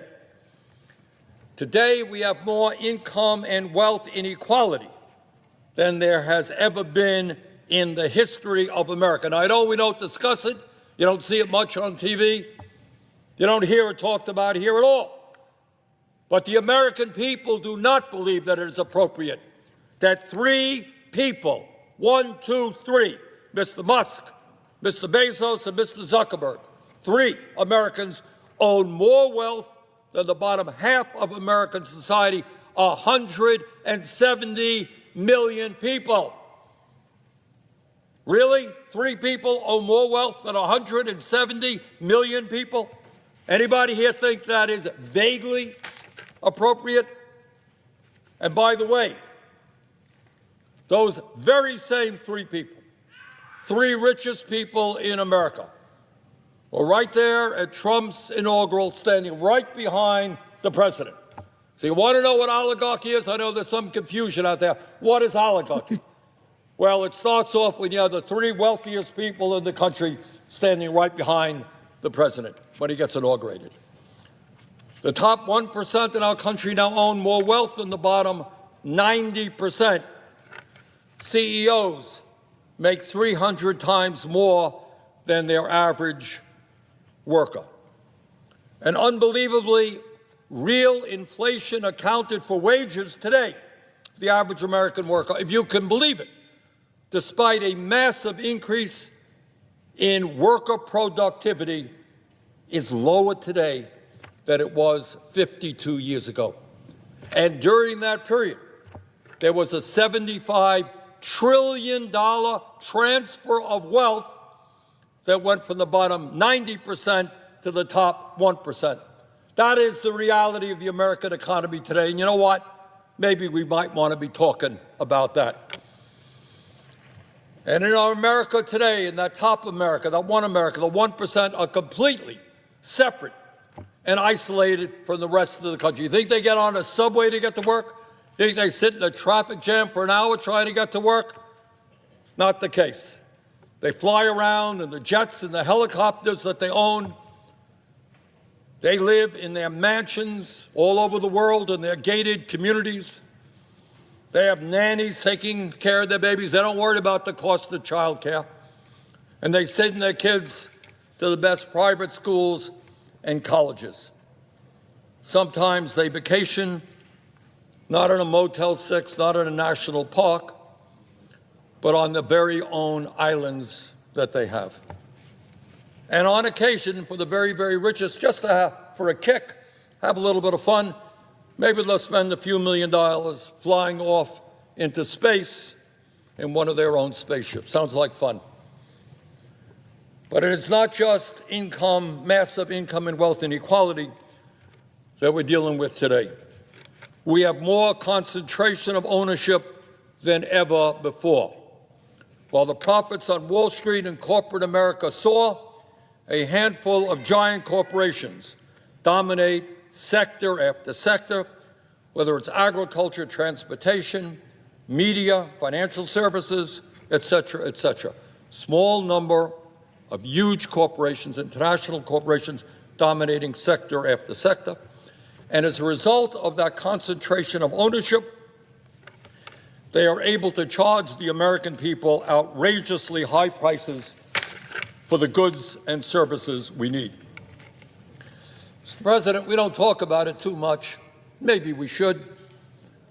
But there are 3 Wall Street firms, BlackRock, Vanguard, and State Street, that combined are the major stockholders in 95% of our corporations. Got that? 3 Wall Street firms, 3, are the major stockholders in 95% of American corporations. So, Mr. President, that is one America. People on top doing phenomenally well.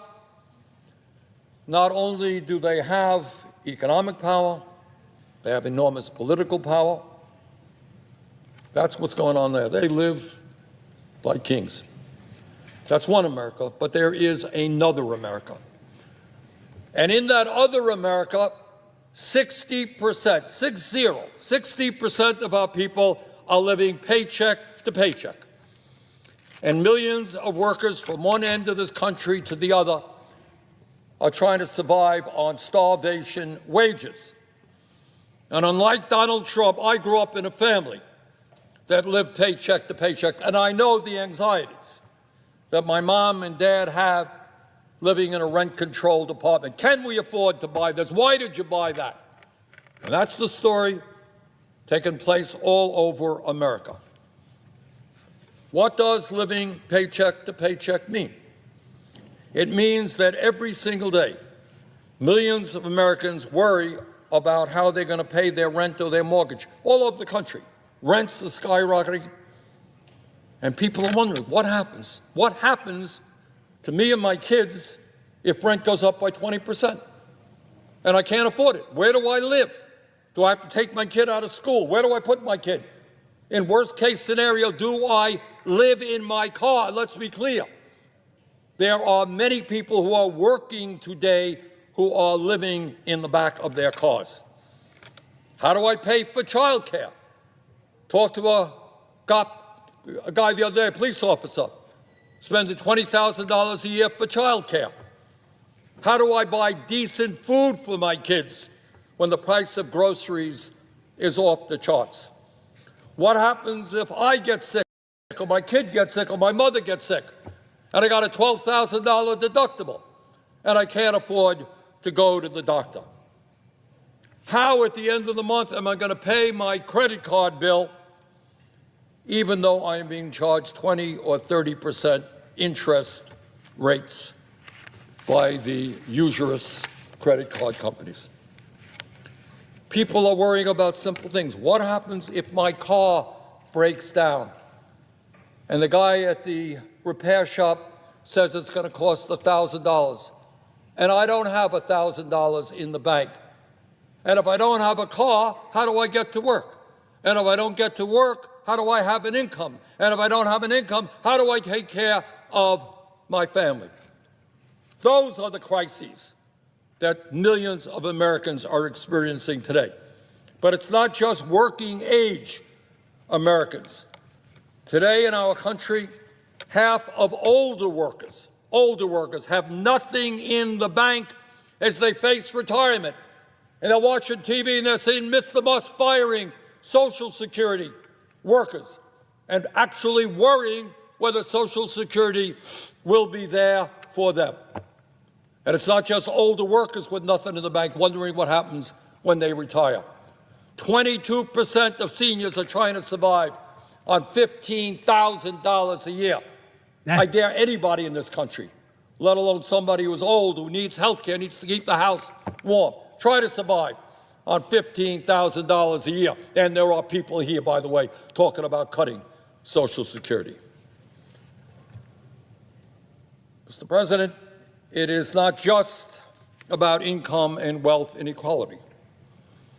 It is about a health care system which everyone in the nation understands is broken, is dysfunctional, and is outrageously expensive. I hear my Republican friends, I don't know where they are today, wanting to destroy the ACA.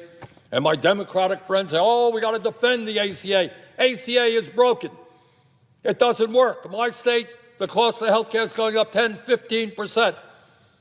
In America today, you got 85 million people uninsured or underinsured.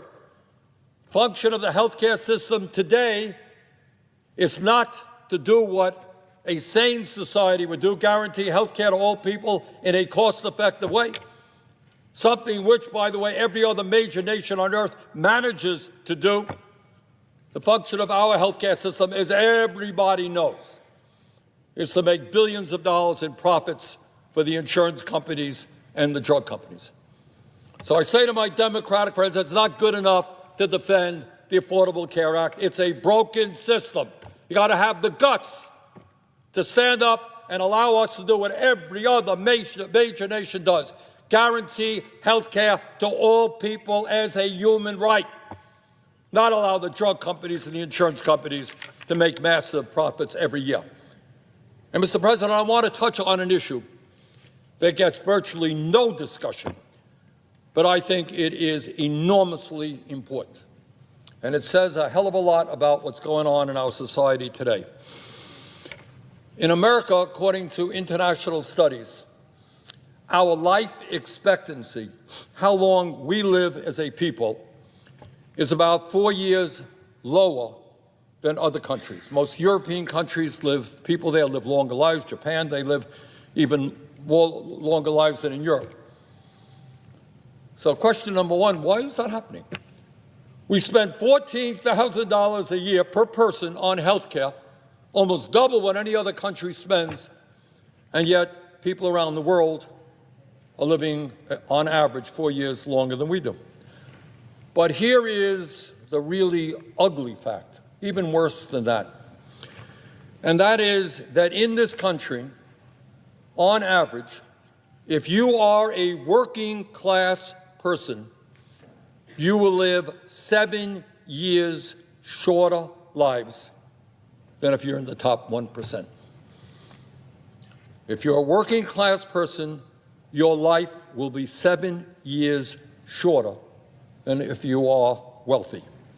In other words, being poor or working class in America today amounts to a death sentence. Mr. President, it's not only a broken healthcare system. We have got to ask ourselves a simple question, and the Biden administration began a little bit of movement in this direction. And that is, why are we living in a nation where 1 out of 4 people can't even afford the prescription drugs their doctors prescribe? Why are we in some cases paying 10 times more than our neighbors in Canada or in Europe? How does that happen? And the answer, of course, has to do with the greed of the pharmaceutical industry and their power right here, all of the campaign contributions that they make, which has prevented us from negotiating prices. But it's not just health care or prescription drugs when we look at what's going on in America. In Vermont and throughout this country, we have a major housing crisis. Here we are, the richest country on earth, 800,000 people sleeping out on the streets, and 20 million people are spending more than 50% of their limited incomes on housing. Can you imagine that? You're a working person spending 50% of your income on housing. How do you have money to do anything else? And the cost of housing is soaring. Do not tell me, Mr. President, that in a nation which could spend $1 trillion on the military, a nation that can give massive tax breaks to the rich, that we cannot build the millions of units of housing that we desperately need. So, Mr. President, why is all of this happening? Why do we have a health care system that's broken? prescription drugs that are the most expensive in the world, a housing system, education in deep trouble. Talked to educators in Vermont all over the country. Talked to a principal the other day from Vermont. Their starting salary at a public school, $32,000 a year. But don't worry, they can't afford to even bring people in because they can't afford the housing in the community. Why have we let education sink to the level that it has?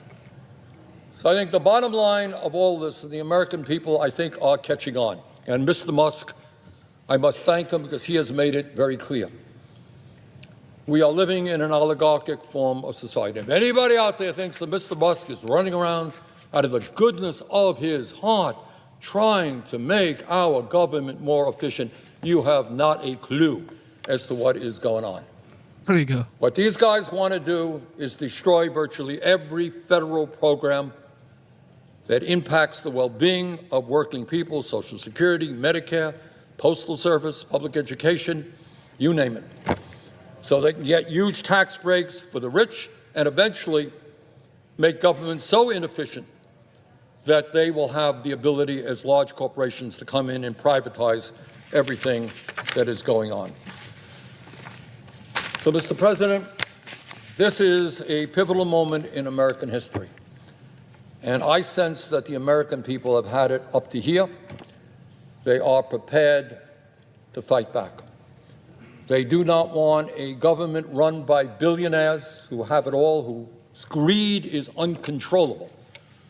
You know, we have in Vermont, and I think all over this country, serious problem with addiction, with drugs, people drinking too much alcohol, people smoking too many cigarettes. But the worst form of addiction that this country now faces is the greed of the oligarchy. You might think that if you had $10, $20 billion, it would be enough. You know, kind of enough to let your family live for the next 20 generations. But it's not. For whatever reason, whatever compulsive reason they have, these guys want more and more and more, and they are prepared to destroy Social Security, Medicare, nutrition programs for hungry people in order to get even more. That, to me, is disgusting. So, Mr. President, we are at a pivotal moment in American history. But having been all over this country, or many parts of this country, I am absolutely confident that the American people, and I'm not just talking about Democrats, who are as complicit in the problems that we have right now as are Republicans. Because we got a two-party system which is basically corrupt. You got Mr. Musk over on the Republican side saying to any Republican who dares to stand up and defy the Trump agenda, we are going to primary you. And on the Democratic side, you got AIPAC, and you got other super PACs saying, you stand up for working people, you're in trouble as well. We got a corrupt campaign finance system in which billionaires are able to buy elections. And that's why all over this country, people are not happy with our two-party system, the Republicans and the Democrats. So, Mr. President, this is a pivotal moment in American history. But we have had difficult moments before. And I am confident from the bottom of my heart that if we stand together and we do not allow some right-wing extremists to divide us up by the color of our skin or our religion or where we were born or our sexual orientation, if we stand together, we can save this country, we can defeat oligarchy, we can defeat the movement toward authoritarianism, and in fact, we can create an economy and a government that works for all, not just the few. Thank you very much, Mr. President. Bernie Sanders. A lot of people would say Bernie has been saying the same thing for years. Why hasn't he changed anything? This is what I hear from people who actually respect Bernie Sanders. I don't know. All right, here we go. Pete Hegseth. After the chat. Good evening, everybody. Just a great day. Any day you're forward deployed with the troops as the Secretary of Defense is a good day. And what we got to see here, starting with PT with Navy SEALs in the morning, which has turned into smoke the SecDef more than it has PT. The opportunity to see what the Marines are doing here, incredible stuff, training space, jungle school for the Army, with the Air Force capabilities, Space Force capabilities, naval lift.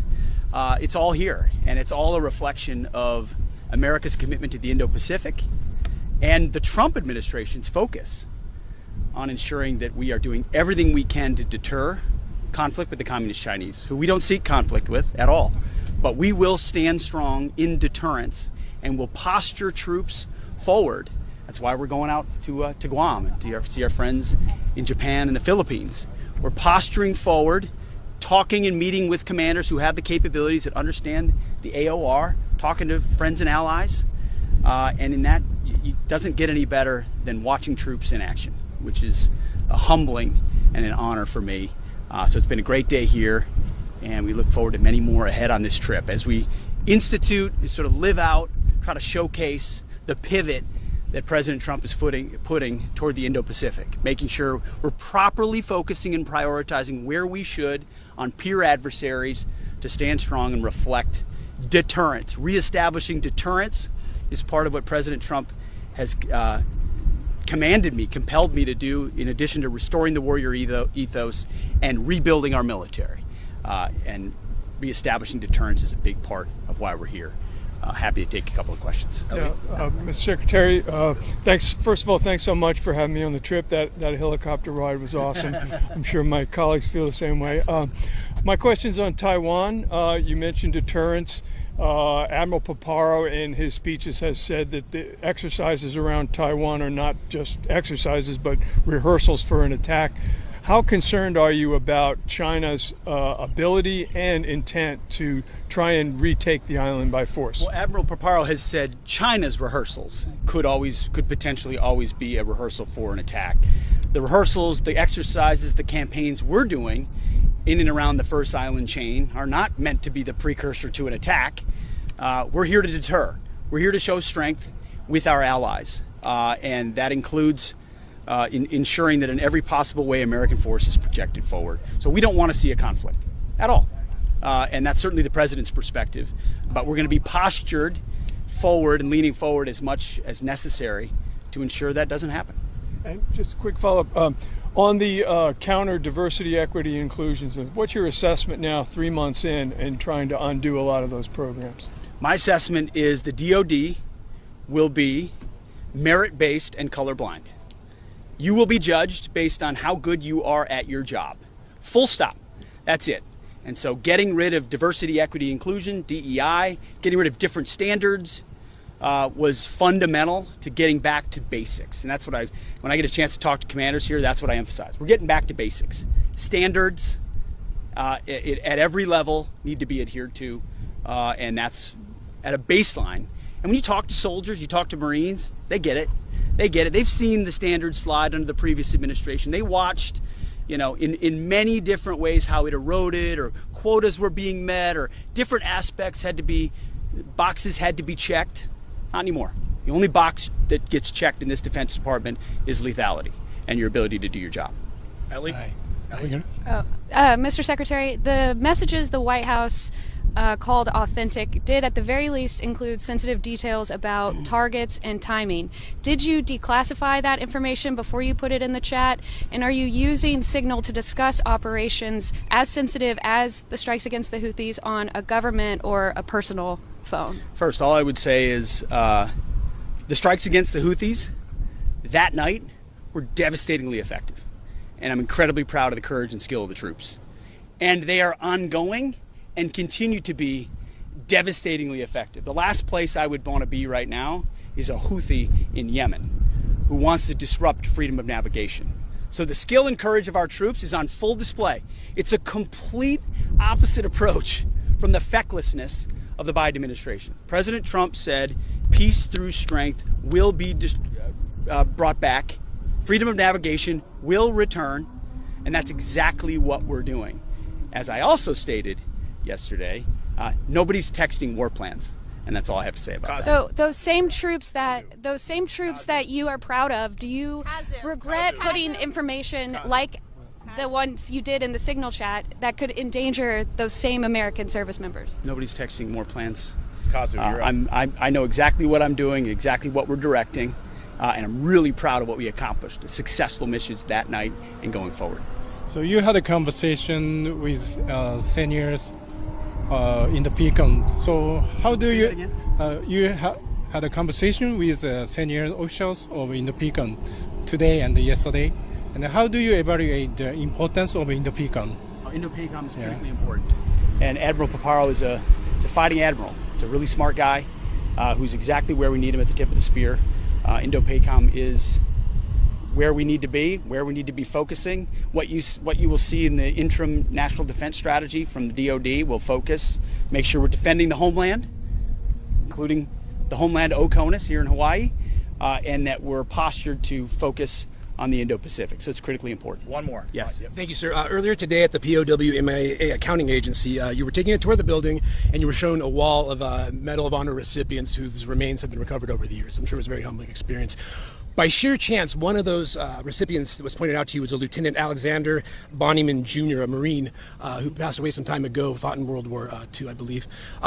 You said, wait a minute, I know who that is. And it turns out that by just pure happenstance, you obviously went to Princeton, and he also went to Princeton, and you remember studying him back when you were a student there. Yes. Can you tell me what that was like, and what a cool story. It's a cool story. So we were at the Defense Prisoner of War Missing in Action Agency, where they still commit to the legacy of those that have lost on the battlefield, bringing them home, identifying the remains, and making sure the families have that closure. We leave nobody behind. I was looking at the wall, and in this one particular unit, there was a lieutenant who was a recipient of the Medal of Honor. And I looked up and it said Lieutenant Bonnyman, and I just thought, where have I heard that name before? And then I realized at Princeton, there were stars outside some of the windows of the older buildings, and one of those was a window of a dorm I was in, maybe sophomore or junior year. And on that star was Lieutenant Bonnyman. I didn't know who he was. I remember researching, though, his name and that star, because I thought if his name's outside my window, I was probably an ROTC cadet at that point, I want to know who he is. And so they told me a little bit of the story there, and it rang a bell with me. I know I wrote something about him too when I'll have to find that and maybe release it. But it was pretty cool to see the connection between someone who I'd heard of as a Medal of Honor recipient, and then the commitment of our country to then go find him in a foreign land and bring him back, so that the whole cycle is sort of complete, and he gets the honor that he deserves. So pretty cool. And it was emblematic of this day today, like watching the troops in real time, and then watching the legacy of their service as well played out all here in Hawaii. So it's been great to All right, thank y'all. Like it or not, Pete is growing in his role. This is what I think. He's growing in his role, which is smart. Here goes Pete again.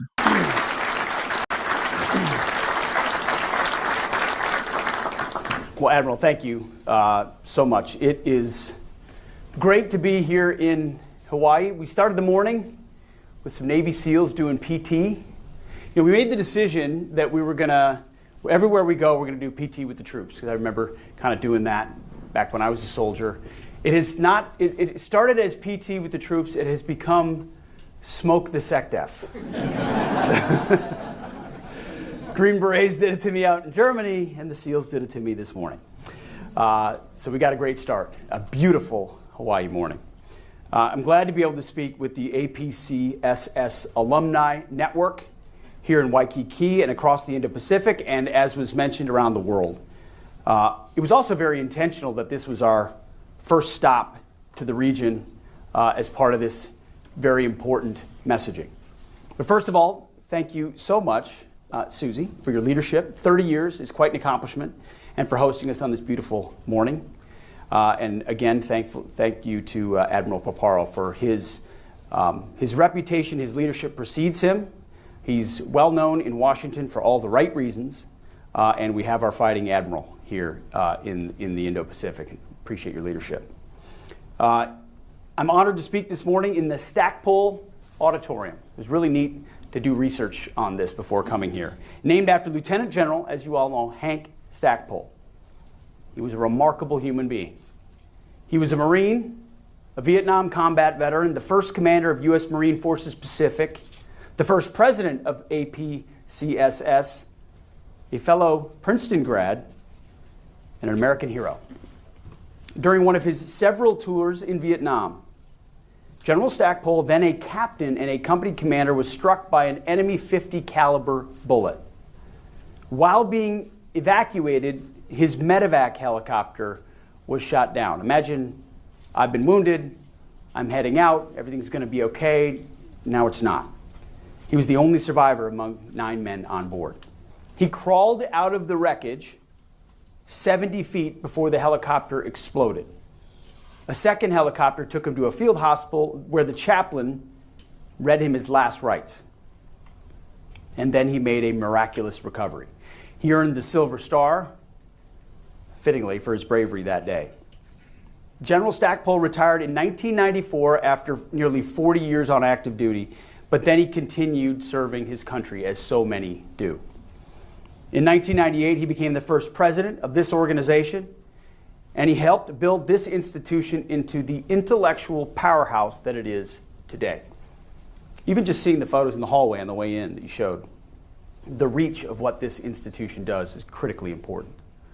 So I would like to give a special thanks to his wife, Mrs. Vivian Stackpole, who is here with us this morning. Ma'am.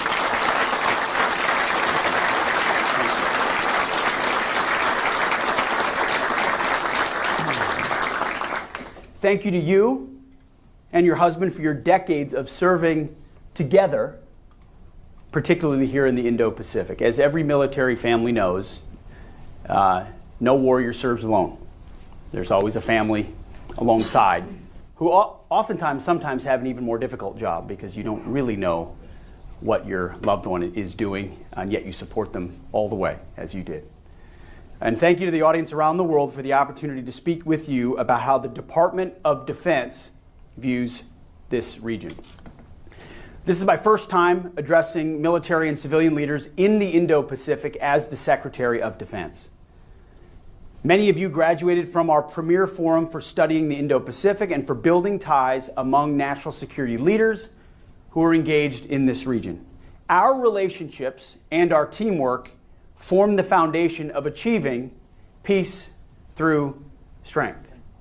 President Donald Trump has made it clear that we will achieve peace through strength through an America First approach.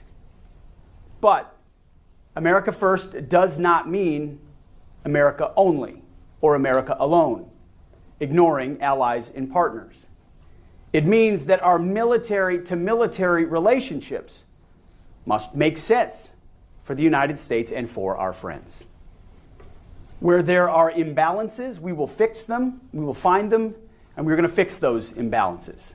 We will right-size the obligations and responsibilities needed for modern deterrence and defense, which is a large part of the conversation the Admiral and my team had yesterday.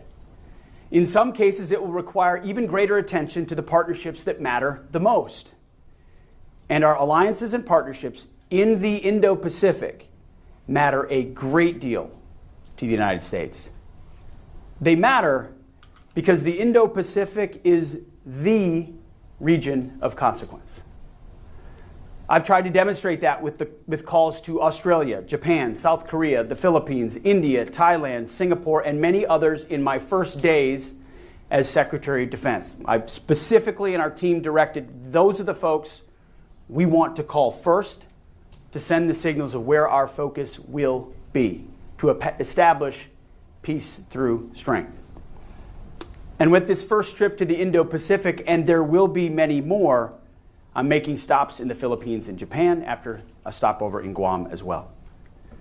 But to reiterate, I'm here today because the President has given me, and the American people gave him the mandate to achieve peace through strength. And we're going to do that in 3 ways, as the Admiral mentioned. Restoring the warrior ethos, rebuilding our military, and reestablishing deterrence. By restoring the warrior ethos, U.S. forces assigned to the Indo-Pacific will be the best trained and best equipped in the world. We've seen great signals in the Pentagon as well, with recruiting numbers at historic levels across the forces as America's young men and women are responding to the leadership of President Trump and want to serve in record numbers in uniform. And we know our opponents are taking notice. Number two, we're going to rebuild our military by optimizing the Department of Defense and the U.S. defense industrial base to rapidly and responsibly deliver the right tools to our warfighters in real time. And we will also deliver those tools rapidly and responsively to our allies and to our partners. There are many opportunities for our defense industries to collaborate. And I'm going to press hard to expand capacity and accelerate deliveries. I can tell you every Minister of Defense and others that I speak to brings up foreign military sales and our ability to deliver those capabilities front and center in those conversations. I was recently with the Commander-in-Chief who reiterated that as a priority of his from the White House. FMF, FMS, the opportunity to get systems in the hands of our allies and partners is a priority of this administration that we're focusing on at this moment. I know this center has also been focused on supply chain security for our weapon systems. When you look at the charts and you understand where too many things are sourced from, you understand the complications that come with that reality. You've also been studying how we can co-produce and co-sustain our platforms and munitions with partners who choose to work with us. So, Susie, please keep up the great work. We need it. It is more important than ever. And finally, as we reestablish deterrence, our charge is simple. We will work with our allies and our partners to deter the communist Chinese and their aggression in the Indo-Pacific. Full stop. By standing shoulder to shoulder with you, our allies and partners, we will put our enemies, our adversaries, those who stand against us on notice. Each ally, each partner, each friend contributes their own unique capabilities to regional deterrence. A renewed focus on deterrence creates advantages for ourselves, our partners, and our allies. And it also does this while creating dilemmas, which is a lot of what we talk about, dilemmas for our adversaries. Our mission is to deter war. But if necessary, we will, together, defeat and destroy our enemies. None of this is new. This is the business that we are in. President Trump's vision for a free and open Indo-Pacific is as true today as it was when he first laid it out in Vietnam in 2017. It's a vision in which all countries prosper side by side as sovereign, independent states. It's a vision in which the United States remains engaged with and invested in and focused on, truly, the Indo-Pacific. It's a vision in which our allies and partners are at the forefront of deterring aggression. To paraphrase the president, I say to all of you who are here with me today and listening from around the region, we have been friends, partners, and allies for a long time. And we will remain friends, partners, and allies for a long time to come. But we need each and every one of our friends and partners and our allies to do their part as well.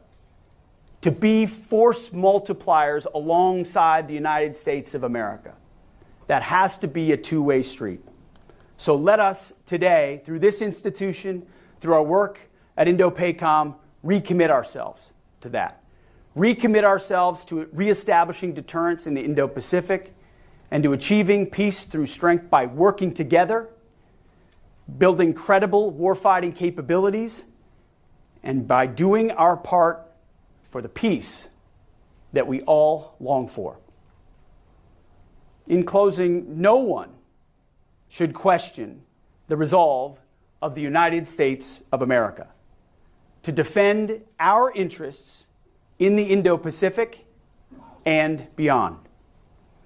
We will do this through the deterrent power of the strongest, most effective, most lethal fighting force in the world. And that is something this administration is committed to in every capacity. Just last week, I was in the Oval Office, standing next to President Trump when he announced the new sixth-generation fighter, the F-47. The most capable, most lethal, longest range, most stealth fighter jet the world has ever seen. I said to him, and I say to you now, I believe my kids and my grandkids will thank him for having the willingness to make that choice and invest in a platform of that strategic significance, which is needed specifically in this part of the world to continue to maintain deterrence. I hope, and I believe, that message was sent. Supported by and in partnership with capable, like-minded allies and partners, I believe the 21st century, this century we live in right now, can be and should be and will be an American-led, freedom-loving century. That is truly what is at stake. So it's great to meet so many of you here in person and even many more watching virtually online. I want to thank you for what you do. I want to thank you for your time, and I wish Godspeed always to our warriors. Thank you very much.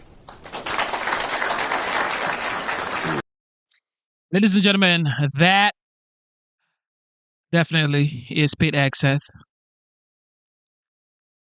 And he's growing into his role for sure. All right, Jasmine Crockett, the star in the Democratic Party, in my opinion, threw a shade to Texas governor. Check this out. Now it's time for WTF, What the Fela. Joining me now, Jimmy Fela, host of Fox News Saturday Night. All right, Jimmy, your friend, I'm talking about your friend, Texas Congresswoman Jasmine Crockett. She decides to go after Governor Abbott for, get this, being wheelchair bound. Watch. We in these hot Texas streets, honey. Y'all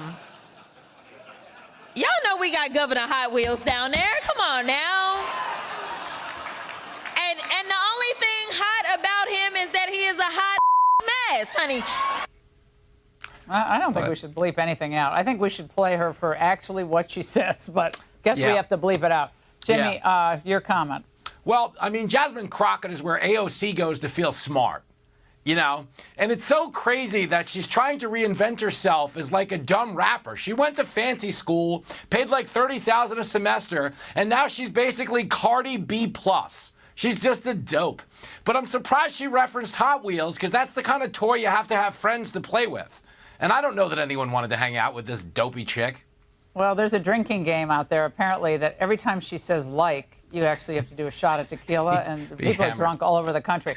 All right, she came out today to clarify, though, Jimmy, to be fair, saying her comments were about Abbott using planes, trains, and automobiles. Yeah, please. Okay. Yeah. Right. Do you buy that? No, she's going with the Shaggy defense. It wasn't me. Do you remember that old song where the guy gets caught doing something? He's like, it wasn't me. Like, what do you think you are, Shaggy? We saw what you said. We know what you were referencing. She's a loser, but she turns 44 this weekend, which is a big milestone because her age matches her IQ. So there you go. Jimmy, she's having her birthday celebrating by trying to destroy a great American company like Tesla. Basically. So that's how she decides to celebrate her birthday. Talk about pathetic. But from one unhinged Democrat to another, now this woman confronted a man, Jimmy, on the subway because he was wearing, wait for it, a MAGA hat. Watch. If you voted for Trump, you're racist.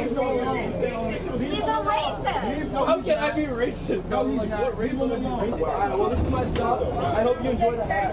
Oh, she tried to attack him. She just...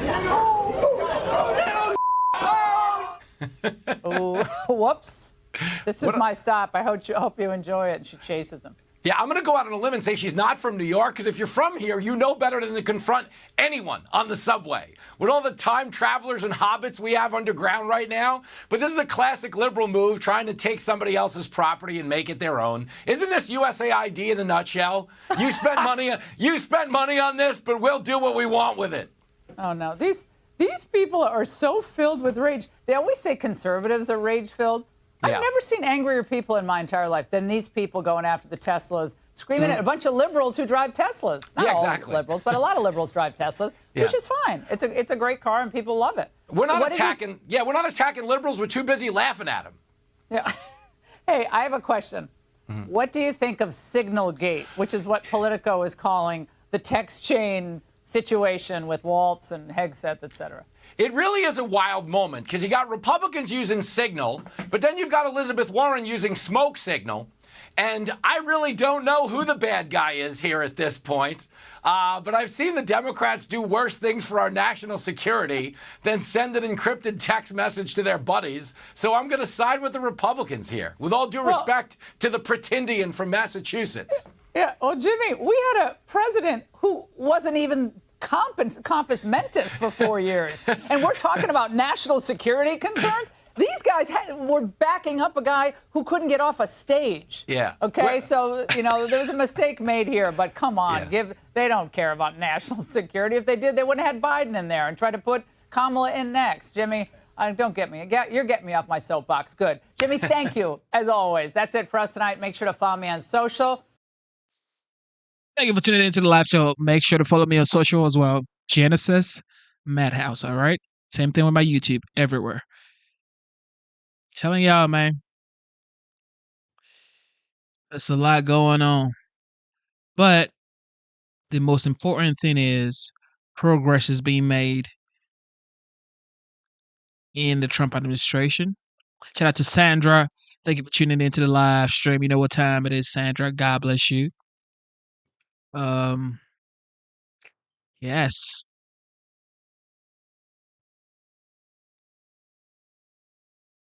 Well, we already seen Mike Waltz says, you know what?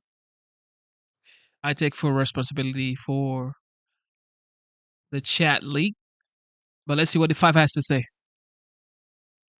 Here. President Trump and National Security Advisor Michael Waltz hitting back against a bombshell report earlier today. The Atlantic's editor-in-chief, Jeffrey Goldberg, was accidentally added to a group chat with Trump cabinet members on the encrypted app Signal. Goldberg claims he was privy to minute-by-minute war plans about strikes to take out Houthi terrorists in Yemen. Trump and Waltz reacting earlier. The main thing was nothing happened. The attack was totally successful. This was not classified. Now, if it's classified information, it's probably a little bit different. But I always say you have to learn from every experience. I think it was very unfair the way they attacked Michael. He's a good person.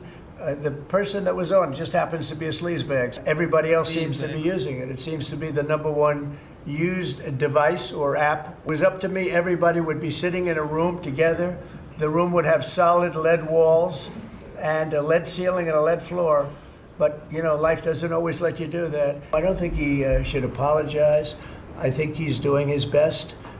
It's equipment and technology that's not perfect. I think the lesson is there's a lot of journalists in this city who have made big names for themselves, making up lies about this president. We've never met, don't know, never communicated with, and we are looking into and reviewing how the heck he got into this room. Meanwhile, Democrats and the media are demanding heads roll for the mishap.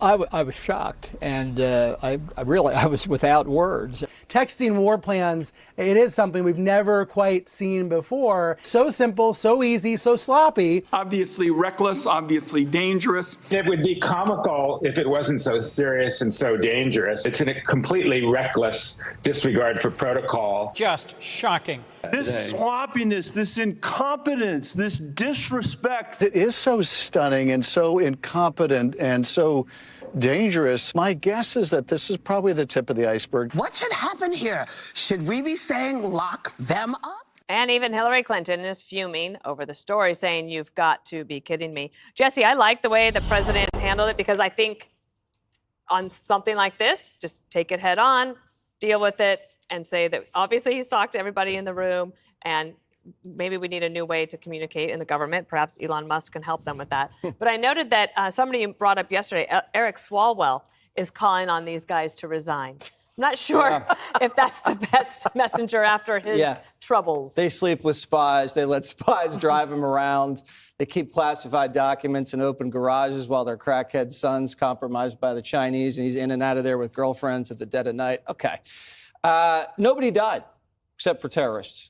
They accidentally put an American reporter on a group chat, and not a good reporter, Not our very own stupid son of a bitch, Peter Doocy. They put on the worst reporter in Washington.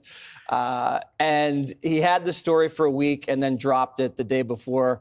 Basically, half the people on the group text testified. So you have that. But listen, it didn't look like anybody was two-faced on the text. Everybody was professional, thoughtful, America first. They were really wrestling with the question over why is the United States ensuring shipping for our allies that are screwing us on trade and not paying their NATO dues? Why are they getting a free ride? What are we getting in return? And that's really going to be the question that America has to ask ourselves in the next 50 years. But how do you get on the text? A staffer accidentally put him on the text. He wouldn't have sabotaged us and put this guy on the text on purpose, but they'll investigate it. I don't know. This is a very transparent administration, and I really like what the president said. He said we screwed up. Yeah. Won't happen again. It's not like they had 13 people die and say it was a success, or just blow open the border, get Americans killed, and call it the most secure border ever. But most importantly, Dana, I love the emoji game. American flag, fire, fist bump, good stuff. Richard, one thing about Goldberg is he waited, yes, until before the hearing, but he also didn't do anything to disrupt the operation or the possible sources and methods of the people who might have been helping inform us to get that done appropriately. I think that's right. And he also has not released, he hasn't released any screenshots. He's, said, I thought this was classified. I left the chat because I was unsure of what information I was receiving. He did report it. But I think that's sort of noble of him. And listen, I think that Mike Waltz might be a good guy. I can't, attest to his character. But I do believe that, this communication is indeed troubling, that you have a lot of our, top tier national security individuals on this chat, not sure who else is on this chat. And to the president's point, he prefers it to happen in a room that has lead walls and, that room that's more secure, that there is one of those. It's called the Situation Room. And this conversation could have happened there, or it could happen in the SCIF. Right, a secure room. There's tons of them around Washington, D.C. Most of the buildings where these individuals manage their teams have a SCIF. They could have done this meeting in person at a SCIF. Beyond that, throughout our national security apparatus, there's tons of different vehicles for this type of secure communications to happen outside of Signal, which all of us have on our phones right now. So there's multiple different ways to do this conversation. So I think the reason why people are reacting the way they're reacting is because they chose a retail app that everybody has on their phone instead of many of the other avenues that exist as part of the federal government apparatus to have this conversation. And I think the reason why folks are saying that maybe a head should roll is because during the Biden administration was critiqued for not firing people fast enough, not saying people made a mistake and they should be let go. And, Donald Trump was I think he might have a copyright on "you're fired." Yeah. Maybe you should use that copyright now to say somebody should, even if it's a junior staffer, for making a mistake like this, because how about if it wasn't a journalist and it was somebody else who wants to compromise the United States? And they're watching all of our top tier national security officials engage in a conversation about how to deal with our foreign allies, or maybe not so our allies, right, in this particular conversation. And that is what it's indeed troubling to me.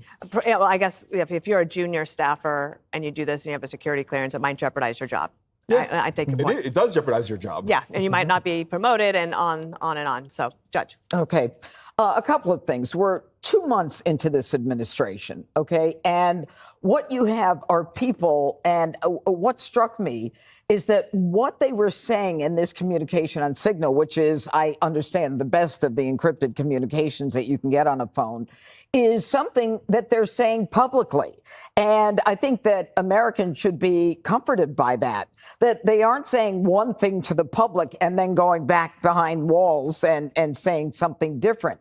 And it's what the president was saying. I mean, the president has been saying, the proxies have to go, the Houthis have to go, Iran is behind it. Everything that the president has been saying is what was in this communication. And they talked about how the Houthis are tying up the trade and making it almost impossible for not just Americans, but for the Europeans. But they were talking about when. Not specific longitude and latitude and all that other stuff. And they were smart enough to say, if you read the article, that let's communicate on the high side, which meant that they recognized that when there were things that were classified, they had to communicate via another instrument. So in addition to that, Trump is clearly, as you said, Dana, he's taking it seriously. We're going to learn from it. Nothing shared was classified. The strikes were successful. No one was hurt. And the truth is that for 4 years, Biden allowed our soldiers to be hit by the Houthis. Several died. Many are suffering from lifelong traumatic brain injuries. And we're seeing transparency in a way that is, I think people should be comforted by. And in the end, let's make it clear that this particular writer is the one who we know lied about Donald Trump. And so I'm not impressed with him at all. And I like that the president stood up for Mike Waltz. I like that he said this is a guy who believes in the country, who's working hard, and we're going to keep him. And we all learned. Greg Gutfeld, last word. Well, this was bound to happen. There's so many great things happening so fast at blinding speed. It's overwhelming to the media. It's overwhelming to a lot of people that you almost needed just a misstep to keep the media from committing suicide. Because now they can act like what they really are, hand-wringing journalists. God forbid that they would report on the good things that are going on. They suddenly discover their vocation. You know, when a story, as always, is delivered to them in their laps, and it's not about Democrats, suddenly they get up from their desks, they stop doom scrolling and report the news. I think there's a key point that has been overlooked. Wasn't it preloaded on their phone? Mm-hmm. Right. Okay. So what does that tell you? There's no secure government alternative to Signal. There isn't a way for a dozen people to talk on their own timeline, i.e. group chat, as we kids like to call it. Mm-hmm. That's secure. I mean, why is it on the phone? Trump said, yeah, in the perfect world, you'd have it in this separate room, but that doesn't exist if you have 12 people all over the place. But here's the bigger context. When you have the highest possible goal, your aim, and you choose to act on that aim, you incur a risk for error. That's how winners live their lives. But you can avoid that risk for error by doing nothing. Like what Biden did with the border. No act, no foul. Like it has been the bone of contention under Trump. They don't go after his aims because they fall in line with America's aims, so they go after the process. He's going too fast. It's too sloppy. That's because Trump does more stuff in a day than Biden did in his career. So for mistakes to happen, you have to act on an aim, and you have to have a will to act on it, which was missing the last 4 years. Thousands of errors Biden didn't make because the White House was one giant, deliberate act of negligence. You know, they didn't seal the border. They didn't reduce crime. They didn't get men out of women's sports. They didn't fight inflation. No act, no foul, right? Perhaps we were lucky that they ignored the problems. It could have been worse. But Biden made no mistake capturing the Abbey Gate bomber because he didn't try. You know, he didn't make any mistakes trying to capture America's 10 most wanted criminals because they didn't try. He didn't make any mistakes when it came to deporting gangs because he didn't try. So for the next 4 years, you will hear of mistakes being made left and right, big ones, little ones, because the aims of the White House are so good, all you have left as an angry media is to go after the process. But Americans know the choice. Do you want a leader with noble aims who will take a risk in the name of America first? There might be some mistakes made. Or do you want a leader who did nothing but oversee the decline of a country, a charade that was collaborated on by the very outraged media that you're seeing now? What they did under Biden makes this Signal thing look like a pimple on an ant's ass. I would say they actually did do one thing. They caused inflation. Yes. By passing the so-called Inflation Reduction Act and adding the Green New Deal to it. Good point, which Dana. we are still paying for. Yeah. Hey, Sean Hannity here. Hey, click here to subscribe. Yes, y'all. The media is going to run with this news for a long time. I know that for a fact. They will. This chat being leaked out. They're going to run with it, especially CNN. That I can tell you for a fact. The Democrats' historic loss in November should have been their wake-up call. No more identity politics. But Jasmine, not to be confused with Davy Crockett, can't help herself. She's crying on stage, blaming Kamala's loss on bigotry. When I tell y'all, I'm getting emotional, that I traveled this country because I knew. There we go. I knew it was gonna be bad. I didn't know it was gonna be this bad, but I knew. Look, she is going to be so big. She's going to be so huge in the Democrat Party. It is going to be unbelievable how famous Jasmine Crockett will get. It might take 2-3 years. But this lady right here, you may say, you know what? She's total trash. You can say whatever you want to say about her. Just like talk about Trump. But this girl right here, okay, this lady right here, she is going to be absolutely huge in the Democrat Party. Now, is that going to be for a good cause or a bad cause? Nobody knows yet. But the fact is, she has that quality that reaches out to people the way she talks. She connects with people on their level. And that's why people love Trump, because Trump can connect with the plumber, a truck driver, a construction worker, yet still connect with Elon Musk, billionaires, around the world. Even dictators like Putin. So I think she has a path that definitely will take her to higher grounds in future, especially in the Democrat Party.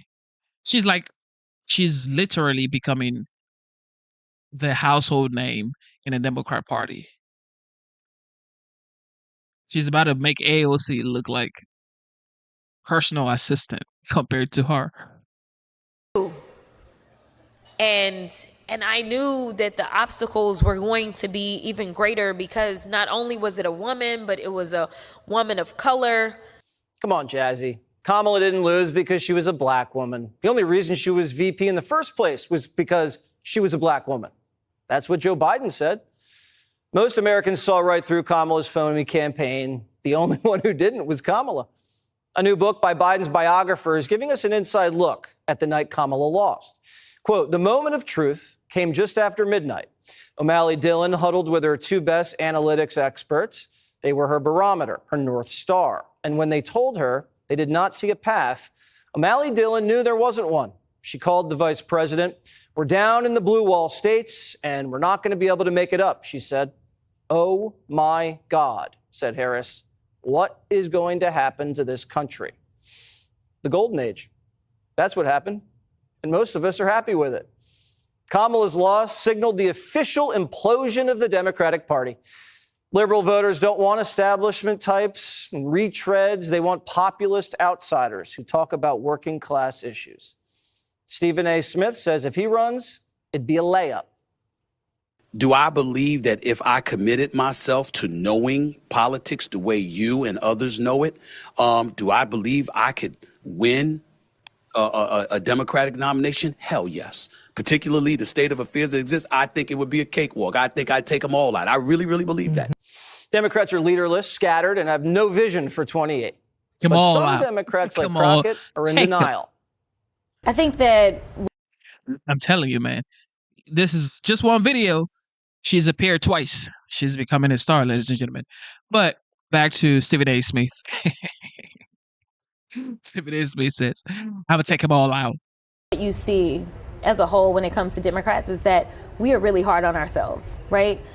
Think of us as, everyday people who look in the mirror and we see all the imperfections. That is what we do as a party. And it's a blessing and a curse. It's a blessing in the sense that we put up some of the most qualified people to run for office because we are so critical. Democrats need to revamp if they plan on jockeying for a position in 2028's invisible primary. Quote, there's a variety of ways to participate in the invisible primary: raising your profile, meeting donors, putting forth policy ideas, stating your principles. Everybody should try everything because the status quo brought us failure in 24. But will Pelosi let them? For years, Nance ruled her party with an iron fist, boxing out younger Democrats from power in cushy committee positions. She made sure her party fell in line. But her power's slipping, and a Democrat civil war is ready to erupt, something Pelosi's been desperately avoiding for decades. It's wise for Democrats to primary other Democrats. Well, I don't want to get into politics right here, but I think that we have a very strong caucus. It's a big tent, and I'd rather use our resources to add to our numbers than to have an internal fight. Too late, Nance. The knives are out, and the rank and file's thirsty for blood. RNC National Spokeswoman Elizabeth Pipko is here. All right, Pipko. You're a woman, you're intuitive, not as intuitive as I am, but you're probably a little bit more than most. When you see Jasmine, not to be confused with Davy Crockett, crying, are those real tears? I think they actually might be, because she apparently believes that they keep losing because they put up the most qualified candidates. So, yeah, if I thought that that was the problem, I'd probably cry a little bit too. But I hope for all of our sakes, they keep putting up these wonderful candidates in 28 and 32 and beyond. Was this qualified candidate, Kamala Harris, really that shocked when she lost every swing state? It's so funny to me because we had a trial run with Kamala Harris. She ran in 2020. She actually tried to be the candidate, and the primary voters threw her out. They told her what they thought. So I don't know why 4 years later we're supposed to pretend that we're surprised that people didn't want her to lead this country. Stephen A. thinks it'd be easy pickings. He said he'd get up on that debate stage, knock them all down. Do you think he could? I really do. I actually do. I think the only thing missing at this point is authenticity. People love that with Donald Trump. I think they'll love it no matter how good or how qualified a candidate actually is. And he is the only chance that they have of putting up anyone authentic. Does he have the policy chops? Yeah, he's authentic, more authentic than most. But does he have the chops to talk policy? He might not, but the Democrats that do keep getting it wrong on policy, so they might have better luck going with someone who doesn't know what he's talking about. Anything's better than what they've put up right now. Exactly. So there's a civil war. Nancy's trying to keep things under wraps. She's done a good job so far, but it looks like this volcano is about to explode. What is this going to look like? They hate each other. They do. It's a beautiful thing. Look, they deserve everything that they're getting. They put themselves in these positions. They believed that they were going to be the leaders that people put them in to be, and they decided to turn everything into a war on Donald Trump. Nobody did their job for the last 8 years. All they did was try to target Donald Trump in every way, shape, or form. They lost, and now they have to actually be politicians for the first time in a long time, and they seem to have forgotten how to do that. They think they're getting a little traction with this signal controversy. Do you see that happening? No, they try to get traction on every little thing. Donald Trump is going to order the wrong meal tomorrow or breathe the wrong way on Thursday. They'll talk about it for a month. The American people do not care. All right, Pipko. Mrs. Intuition. The American people do not care at this point. Look, they just want to be able to pay their bills, electricity bills, okay, gas, all right, power, okay, water, trash. That's what people care about at this point. Nobody really cares about, what does Trump say? Man, we need a break at this point.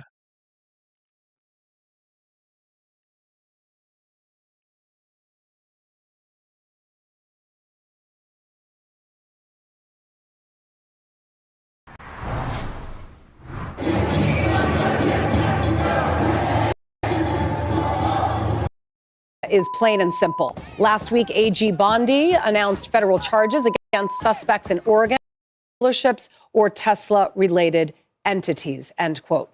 White House Press Secretary Caroline Leavitt with this.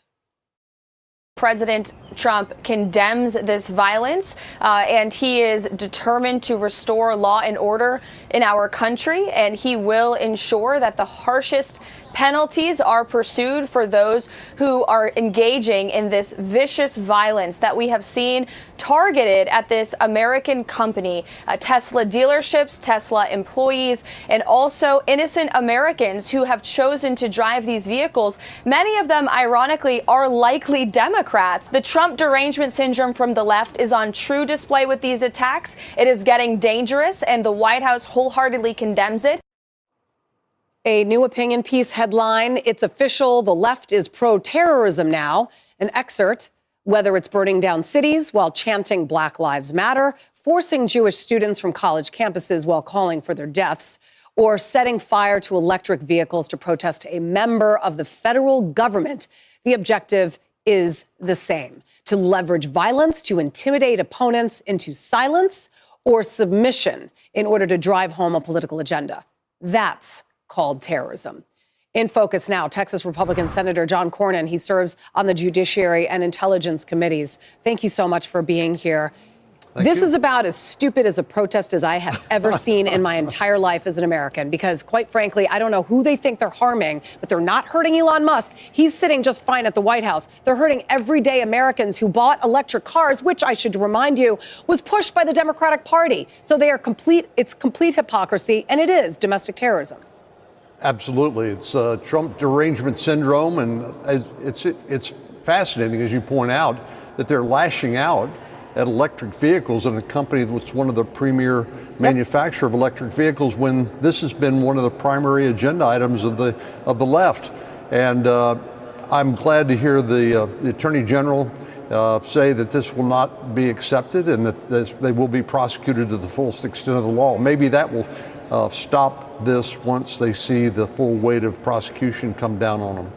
You would hope, but will it? I mean, you need Congress. I mean, you actually have to have common sense in order to follow threats like that. So I'm not sure. But Congresswoman Jasmine Crockett facing more backlash for these remarks. Listen to this. All I want to see happen on my birthday is for Elon to be taken down. Yes, I'm going to keep screaming in the halls of Congress. I just need y'all to make sure that y'all keep screaming in the streets. And here's Attorney General Pam Bondi. Now you have this Congresswoman Crockett who is calling for attacks on Elon Musk on her birthday. Let's take him out on my birthday, she says. Yet she turns and says, oh, I'm not calling for violence. Well, she is an elected public official. And so she needs to tread very carefully, because nothing will happen to Elon Musk. And we're going to fight to protect all of the Tesla owners throughout this country. Okay, first of all, for Crockett to call upon any kind of negativity on an elected official in the White House is just absolutely bonkers. But to remind the Democrats and the fear mongers who are going and lighting Teslas on fire, what exactly are they angry about when it comes to Elon Musk, in all seriousness? Doge, they're upset about federal waste. They're upset about their tax dollars being spent on unnecessary spending. Do they even know what they're mad about? Apparently not. I mean, I think, as you point out, what Doge is doing, what Elon Musk is doing, is demonstrating some of the most egregious examples of wasteful spending here. And you would think that some of our Democratic friends would say, well, yeah, there's some examples of money that's being misspent. Let's clean that up and then let's keep the rest. But they are saying, in effect, don't change a thing, and arguing for the status quo, and that's unacceptable. And I'm actually excited about the opportunities that this presents for us to do something about something we should have done a long time ago. Former vice presidential candidate Tim Waltz walked back this comment after some serious backlash. This is another genius remark. Watch. On the iPhone, they've got that little stock app. I added Tesla to it to give me a little boost during the day. 225 and dropping. And here's his attempt at a cleanup. This guy bugs me in a way that is probably unhealthy, and but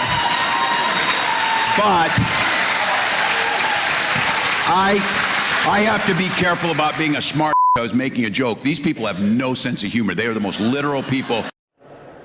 There's a new opinion piece which is titled "The Tesla Attacks Are Proof That the Left is Turning on Itself in Orgy of Liberal Cannibalism," argues, quote, to add even more duplicity and bedlam to the climate cult community, left-wing domestic terrorists have launched a jihad against Tesla, the company that until like 5 minutes ago was the very face of their utopian green energy future. The Democratic Party doesn't care that everyone is catching on to their hollowness. I'm not really going to give Waltz any more credit than he's already been given for making those really irresponsible remarks, considering Americans also have invested in Tesla stock. And look at the stock market where it is right now. We don't necessarily need any more negativity from failed politicians. Well, you can see now why he lost the election. Exactly. I mean, if that's the best he's got to offer. We have some very serious challenges facing our country, and clearly the November the 5th election was about changing the direction of the country, and President Trump promised to do that. We've already seen incredibly positive results at the border. I think our economy is going to take off because of energy independence, indeed what President Trump calls dominance of American-based energy production, and just taking the government's boot off the neck of a lot of our job creators, I think is going to create well, he calls it a golden era. Let's hope that's true for America. And I would think everybody should be very excited and optimistic about that. Right. But apparently not everybody is. You know, the Democratic Party is falling apart at the seams, quite literally, right? I mean, Chuck Schumer, in fact, his own party, they want him to step down. He's becoming the new Biden. This is an opportunity for Democrats to actually step up against the hate, because they've always said and accused Republicans and conservatives of being violent. And you know, January 6th, just one major example. Why don't the Democrats come forward and say, stop this? Stop this. I mean, this is not okay. This is an opportunity also for Chuck Schumer to come out and speak against a Democratic congresswoman who's actually calling for people to stand up against Elon Musk. I mean, it's getting uglier by the day. The Democrats have the ability to try to tamper it down, but they don't. Well, I think it demonstrates that they are unteachable, and certainly they didn't learn anything from the election on November the 5th when their party and their platform was rejected by the American people. So I would prefer that they would engage constructively and try to work together with us to try to solve some of these problems, rather than just lose their mind and destroy an inanimate object like a Tesla automobile. That doesn't solve any problems. Yeah, no, it certainly doesn't. Senator John Cornyn, thank you very much for talking to us. We do appreciate you taking time. Thank you. I'm Steve Ducey. I'm Brian Kilmeade. And I'm Ainsley Earl. All right. Y'all want to keep going, or y'all want to catch a break? You want to catch a break? You want to keep going? What do we have here? Elon has been getting strays. He's been getting strays, y'all. Dems won't let Elon relax. He getting strays, y'all. Ooh, I don't think we've seen this one. Or maybe we have. Yeah, that might getting strays. Elon is getting strays, y'all.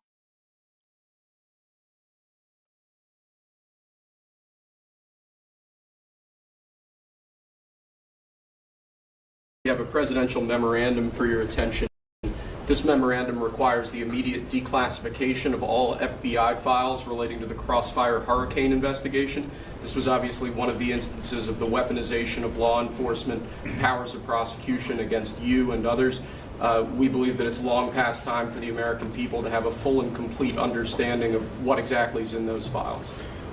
Which gives the media the right to go in and go and check it. You probably won't bother because you're not going to like what you see. But this was total weaponization. It's a disgrace. Should never happen in this country. But now you'll be able to see for yourselves, all declassified. Is that correct? Would you say? All declassified? Yes, sir. Everything? The FBI file with there's a classified annex, but other than that, this will put everything in the public eye. Is anybody going to look? What about you? You going to look? What about you? And frankly, the FBI should be ashamed of themselves. And so should the Department of Justice. And so should Biden. Okay? Next, sir, we have an executive order for your attention. We've taken action against a number of law firms that have participated either in the weaponization of government, the weaponization of the legal system for political ends, or have otherwise engaged in illegal or inappropriate activities. The law firm of Jenner and Block is one of these law firms. This is a law firm that, as you know, employed Andrew Weissman after he came off of the Mueller investigation. It's a law firm that's engaged in invidious racially and sexually discriminatory practices. It's also a law firm that has participated in the weaponization of the legal system against American principles and values. And we believe that the measures in this executive order will help correct that. And Andrew Weissman is the main culprit? He's certainly... With respect to this firm? He is one of a number of reasons that we believe this executive order is warranted. He's a bad guy. He's a bad guy. He's a bad guy. Get him. Okay.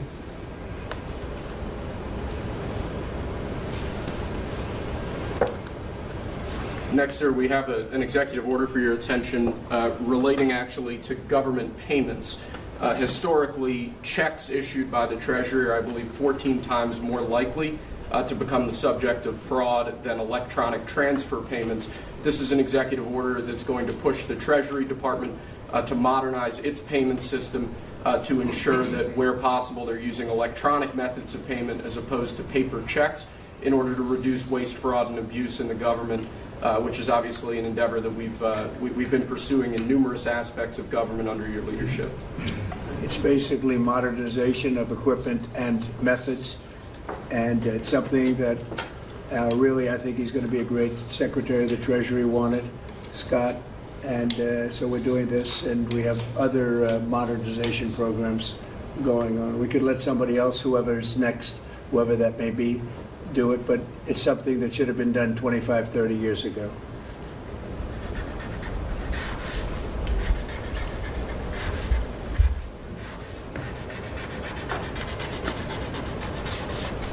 Okay.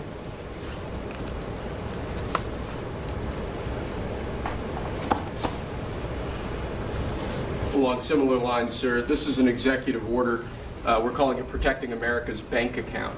The basic idea here is that instead of having lots of different departments and agencies and offices issuing payment, often without justification, often without any provided rationale, we're going to be centraling payment processes where possible in the Department of the Treasury and ensuring that measures are taken in Treasury against waste, fraud, and abuse to ensure that money that's leaving the public Treasury is as protected as it possibly can be. All right, good.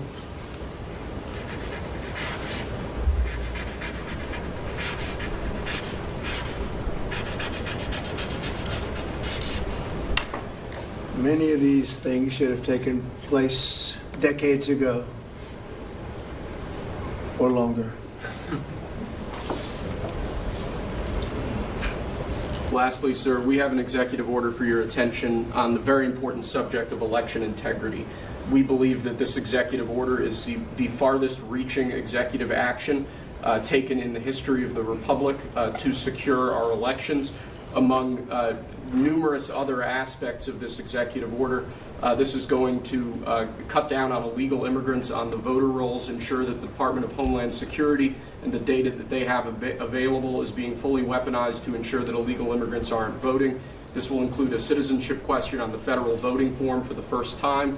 This executive order instructs the EAC to cut federal funding to states that don't take reasonable steps to secure their election. This calls on the Department of Justice to vigorously prosecute election crimes, particularly in states that we don't believe are in compliance with federal law around election integrity. I could go on for a while, sir, but the compliance with National Election Day rules, cracking down and investigating and prosecuting foreign interference in our elections, revoking President Biden's Executive Order 14019, which essentially weaponized government to corrupt and pollute our election process. There's a lot in here, but we believe that these are very important steps that we need to be taking as an administration at your direction to ensure that our elections are as secure as they possibly can be. Okay, you all understand that? Yes. Election fraud, you've heard the term. We'll end it, hopefully.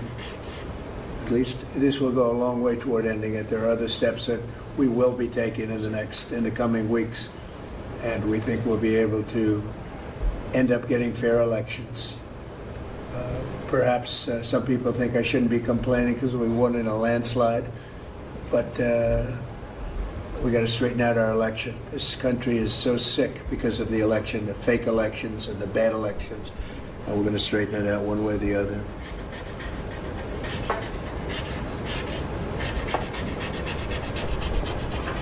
And it's an honor to sign this one. To sign all of them, but to sign this one is a great honor.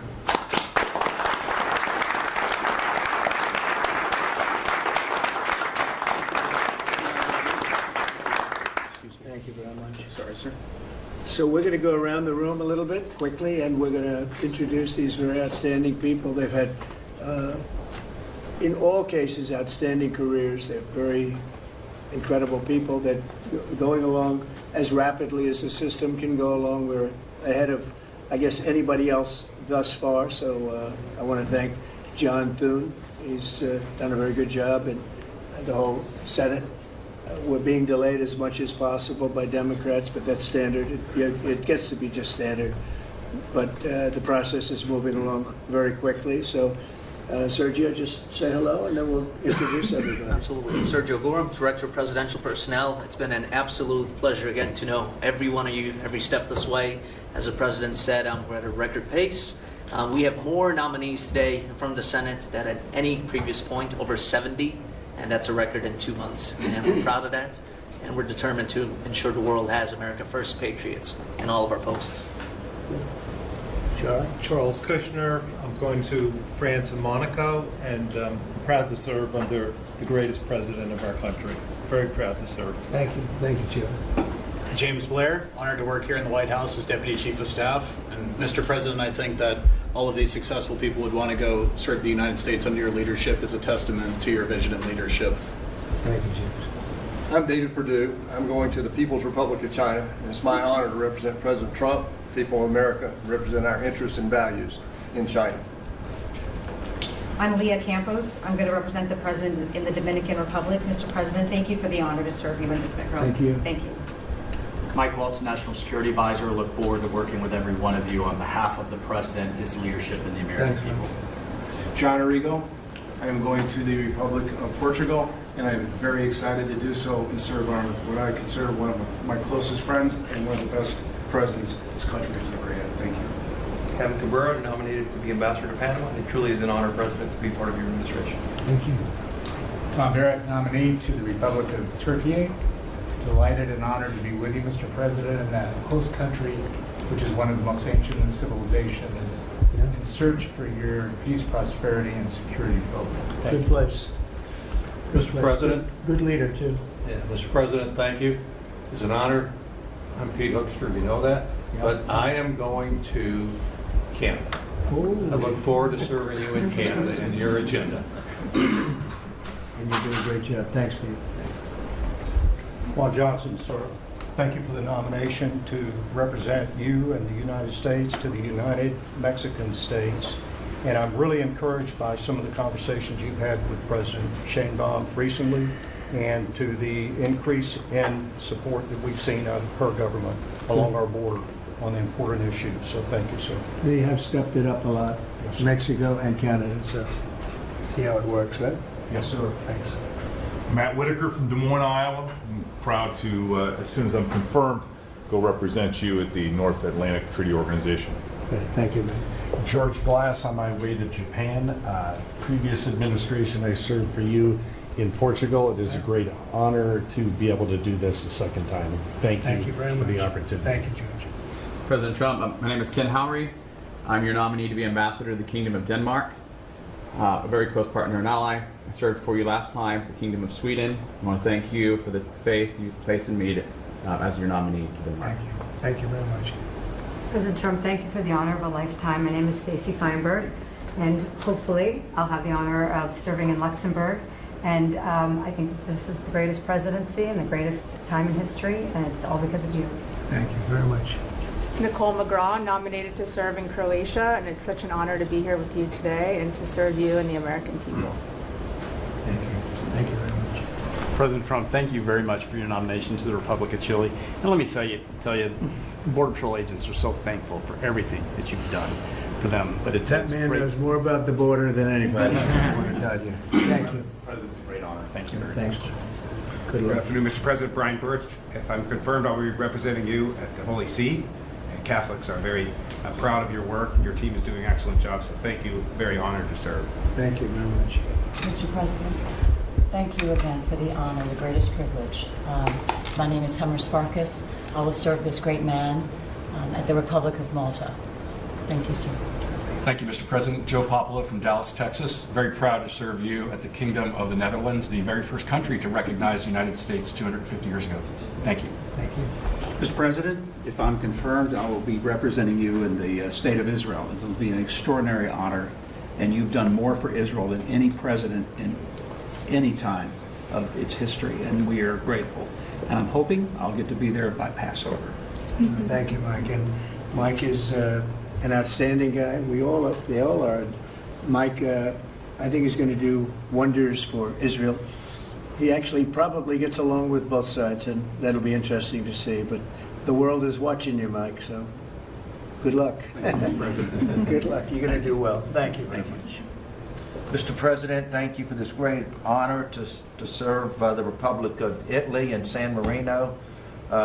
I'm so looking forward to going over there and working with that great ally, and for the pleasure to serve you.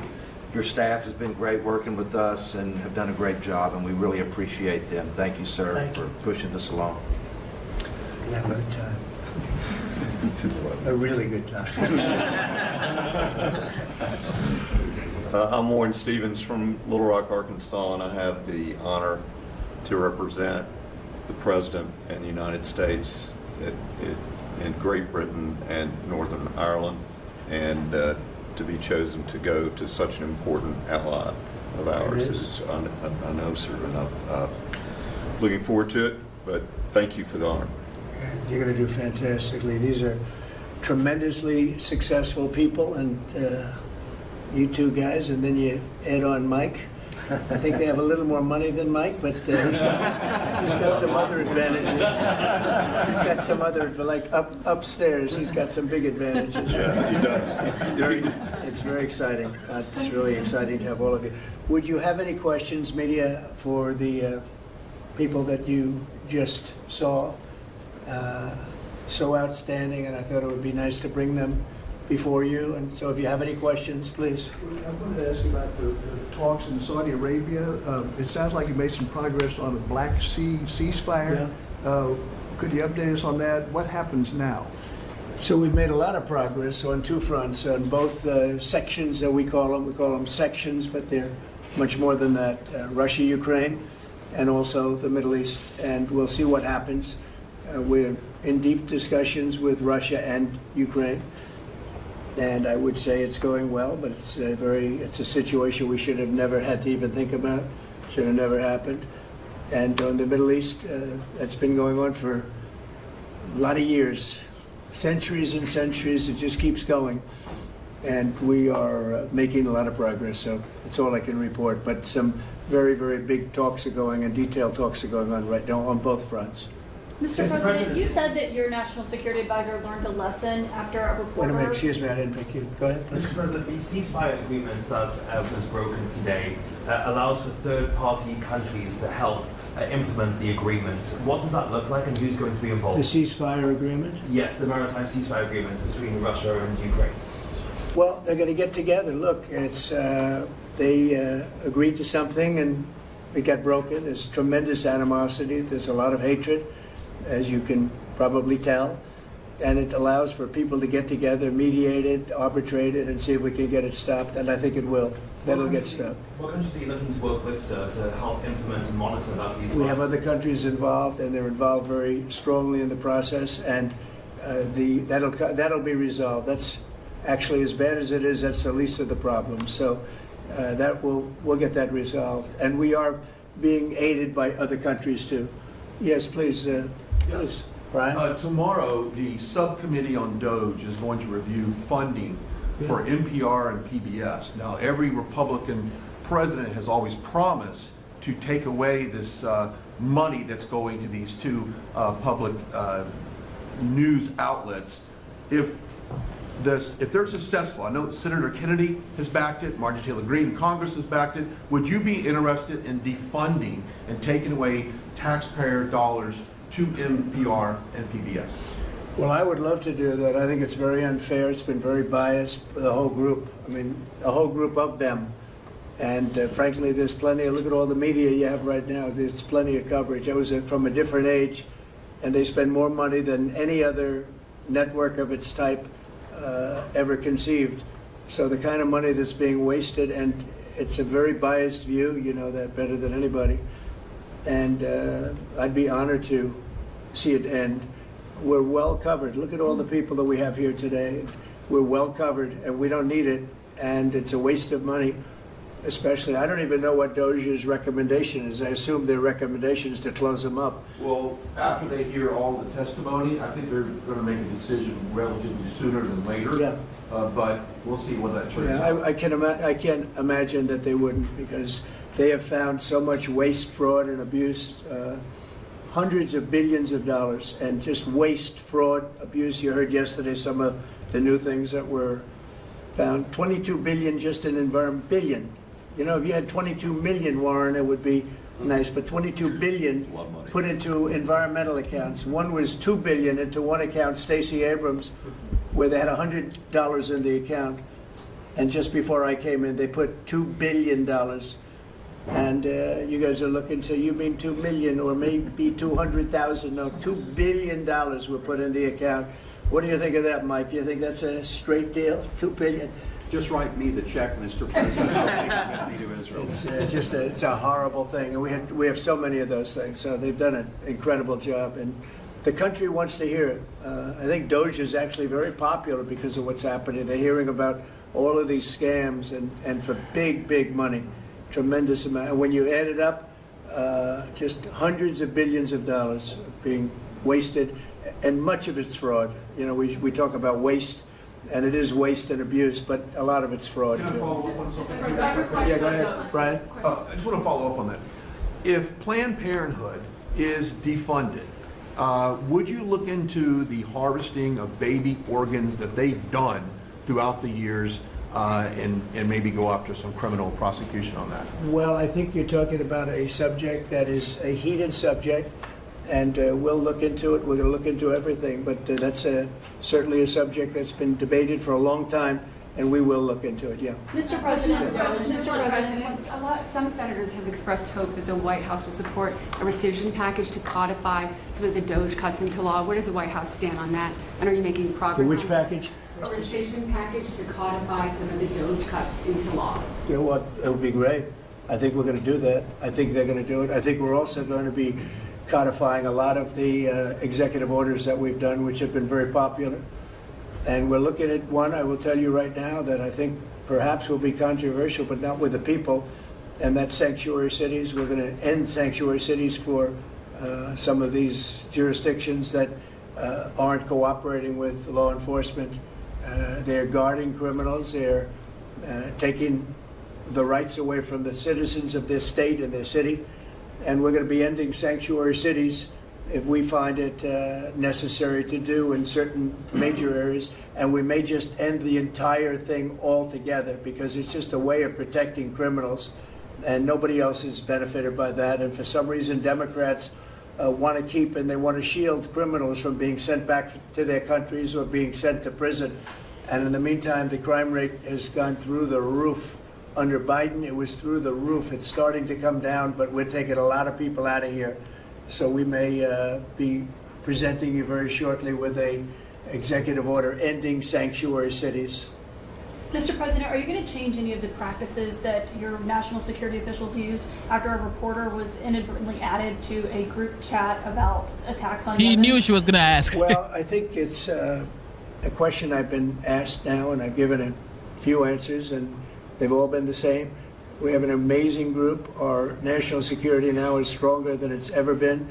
We have had a very, very successful, numerous attacks on that area. These are people that shoot down ships, not only our ships, ships all over the world. They're shooting down right out of the water and damaging them badly, or they're going down. They're also shooting anything that happens to be flying in the area. We hit them very, very hard. There was no classified information, as I understand it. They used a app, if you want to call it an app, that a lot of people use, a lot of people in government use, a lot of people in the media use. And I think I'll ask Mike. Mike is here. Do you want to respond to that, please? Yes, Mr. President. You asked about lessons. I think there's a lot of lessons. There's a lot of journalists in this city who have made big names for themselves, making up lies about this president, whether it's the Russia hoax or making up lies about Gold Star families. And this one in particular, I've never met, don't know, never communicated with, and we are looking into and reviewing how the heck he got into this room. But I'll tell you what, the world owes President Trump a favor. Under Biden, global shipping was shut down. Pinprick attacks, months between them, our destroyers being fired upon dozens of times. President Trump took decisive action with his national security team, took out the head missileer, knocked out missiles, knocked out headquarters, knocked out communication sites. And for once, as we hear, as you all hear from every one of our allies, thank God for American leadership again. Thank God for American strength. You're welcome. And we had a national security team that was coordinating these efforts. As Director Radcliffe testified today, his first day on the job, he was introduced to this app on his government systems at the CIA and at the State Department and otherwise. So, look, this journalist, Mr. President, wants the world talking about more hoaxes and this kind of nonsense rather than the freedom that you're enabling. And a key part of our sovereignty is open sea lanes and knocking the crap out of terrorists, which is exactly what your team and Pete Hegseth, a good friend and fellow veteran, is leading the charge on, and it's an honor. We had a very, very successful, we had a very, very successful evening. And we've had numerous successful evenings and days in that area. The Houthis are absolutely on the run. The worst of them has been killed. This should have been done a long time ago by Biden, but Biden was an incompetent president. He couldn't do anything. He didn't know where he was going. He had no clue. This guy had no clue. This should have been done a long time ago. As they shoot missiles at ships, randomly shoot missiles at ships. And they make their own missiles. You know, this is not an incompetent group of people. They make their own missiles. They get the missiles also from Iran. It's an offshoot of Iran, another offshoot. You have Hamas, you have Hezbollah, you have the Houthis. You got a lot of stuff going on with Iran. And we sent a letter to Iran. You're going to have to be speaking to us one way or the other pretty soon because we can't let this happen. But that's an app that a lot of people use. And somebody got on. I mean, happened to know the guy's a total sleazebag. The Atlantic is a failed magazine. Does very, very poorly. Nobody gives a damn about it. This gives it a little bit of a shot. And I will tell you this: that they've made up more stories, and they're just a failing magazine. The public understands that. He's a very good man. That man is a very good man right there that you criticize so strongly. He's a very good man. And he will continue to do a good job. In addition to him, we had very good people in that meeting, and those people have done a very, very effective job, and you're going to see it. And it goes on, by the way. It's going to go on. And I think the Houthis wish that it didn't happen, but that's what it's all about. We have to create a safe country, a safe world, and that's what we're doing. Do you worry that national security was put at risk, Mr. President? Of senior officials using signal. Do I plan to ban who? The use of signal to communicate from senior officials. Well, I don't know I don't know anything about signal. I wasn't involved in this, but I just heard about it. And I hear it's used by a lot of groups. It's used by the media a lot. It's used by a lot of the military, and I think successfully. But sometimes somebody can get onto those things. That's one of the prices you pay when you're not sitting in the situation room with no phones on, which is always the best, frankly. But you know, the best is to be there. In fact, oftentimes I've been in fact, just last week I was in the situation room on something very important, and we had a couple of people hooked up by line, and I said, cancel the line. Sorry, fellas, what you do is we'll tell you all about the meeting, because I know people do get on those lines, whether it's Signal or anything else. Yeah. So are you going to change any procedures as a result of this? Well, I mean, look, we look at everything, and they've made a big deal out of this because we've had 2 perfect months. We are bringing in business. We have another one announced tomorrow, a big one, very big. Like in the history of our country, nobody's ever seen anything like it. And I think probably a lot of people are saying they started by saying it was the greatest first month that a president has ever had, and I think that's true. And now they say it's the best second month, and they had to find something. And this certainly will look at this, but the main thing was nothing happened. The attack was totally successful. It was, I guess, from what I understand, took place during, and it wasn't classified information. So this was not classified. Now, if it's classified information, it's probably a little bit different. But I always say you have to learn from every experience. I think it was very unfair the way they attacked Michael. He's a good person.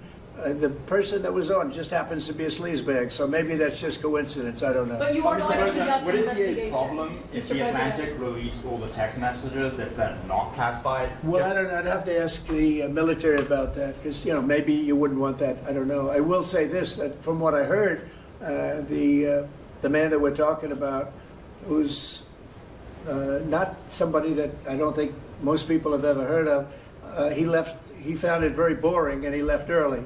He got off the line very early. So I can't speak to it other than that. So he's made up a lot of stories, and I think he's basically bad for the country. But it's a failing venture, very failing venture. They're very upset. And a thing like this is publicity for them. But I don't think we should allow people that are very good, like that man sitting right at the end of the table who's done a great job, we shouldn't allow them to be hurt by it. Mr. President, can I follow up on that? Yeah, go ahead. Are you saying you're okay with the continued use of Signal by administration officials? No, that's not what I said. I said we'll look into it, but everybody else seems to be using it. It seems to be the #1 used device or app, whatever you want to call it, and we will certainly look. If it was up to me, everybody would be sitting in a room together. The room would have solid lead walls and a lead ceiling and a lead floor. But, life doesn't always let you do that. In the meantime, the attack itself that we were talking about and discussing has been an unbelievable success. But you will conduct an investigation, is what you're saying into this. We'll look into it, sure. I would look into it, sure. I want to look into anything like that. I would ask them. It's not really an FBI thing. It's really something having to do with security. Security, like, will somebody be able to break in? Are people able to break into conversations? And if that's true, we're going to have to find some other form of device. And I think that's something that we may have to do. Some people like Signal very much. Other people probably don't. But we'll look into it. I think, Michael, I've asked you to immediately study that and find out. If people are able to break into a system, now in this case it wasn't that this attack was going on and nobody found out anything. And again, the person that was on, as I understand it, he left very early because he didn't find it very exciting. But I think it's something you should look into. Yes, sir, we are. We have our technical experts looking at it. We have our legal teams looking at it. And of course, we're going to keep everything as secure as possible. No one in your national security team would ever put anyone in danger. And as you've said, and we've repeatedly said, the attack was phenomenal and it's ongoing. But the media wants to talk about everything else except for the hostages you're getting out of the Middle East, Iran on its back foot, sea lanes getting reopened, peace in Europe. As we just saw today with a Black Sea ceasefire, we were just on with Steve Witkoff, myself, our team in Saudi Arabia. They want to talk about all this other stuff except for your amazing successes and the successes of your team. One of the other things, and sometimes you have to move very quick. Thank you for tuning into the live show. You know what time it is. It is your boy Genesis. With that being said, we've seen this before earlier. Your boy got to go. It is currently 3:33 a.m. and today's date is the 26th of March, 2025. We have been streaming for 3 hours, 43 minutes. We're going to be back here in the morning. And of course, there are several hearings tomorrow. Instead of looking for perfection, seek for consistency. Never give up on yourself. Never give up on your dream. And never give up on God. Believe in yourself. Believe in your dreams. And believe in Almighty God. All right? Thank you so much for tuning into the live show. If you haven't, subscribe. If you haven't liked this video, like this video, double tap your screen twice to like this video, and support the channel. Join the memberships. It is $4.99. And thank you guys so much. You guys are the best. Thank you to Local Things. This is the moderator for tonight. God bless you, Birdie. All right. See you soon. All right.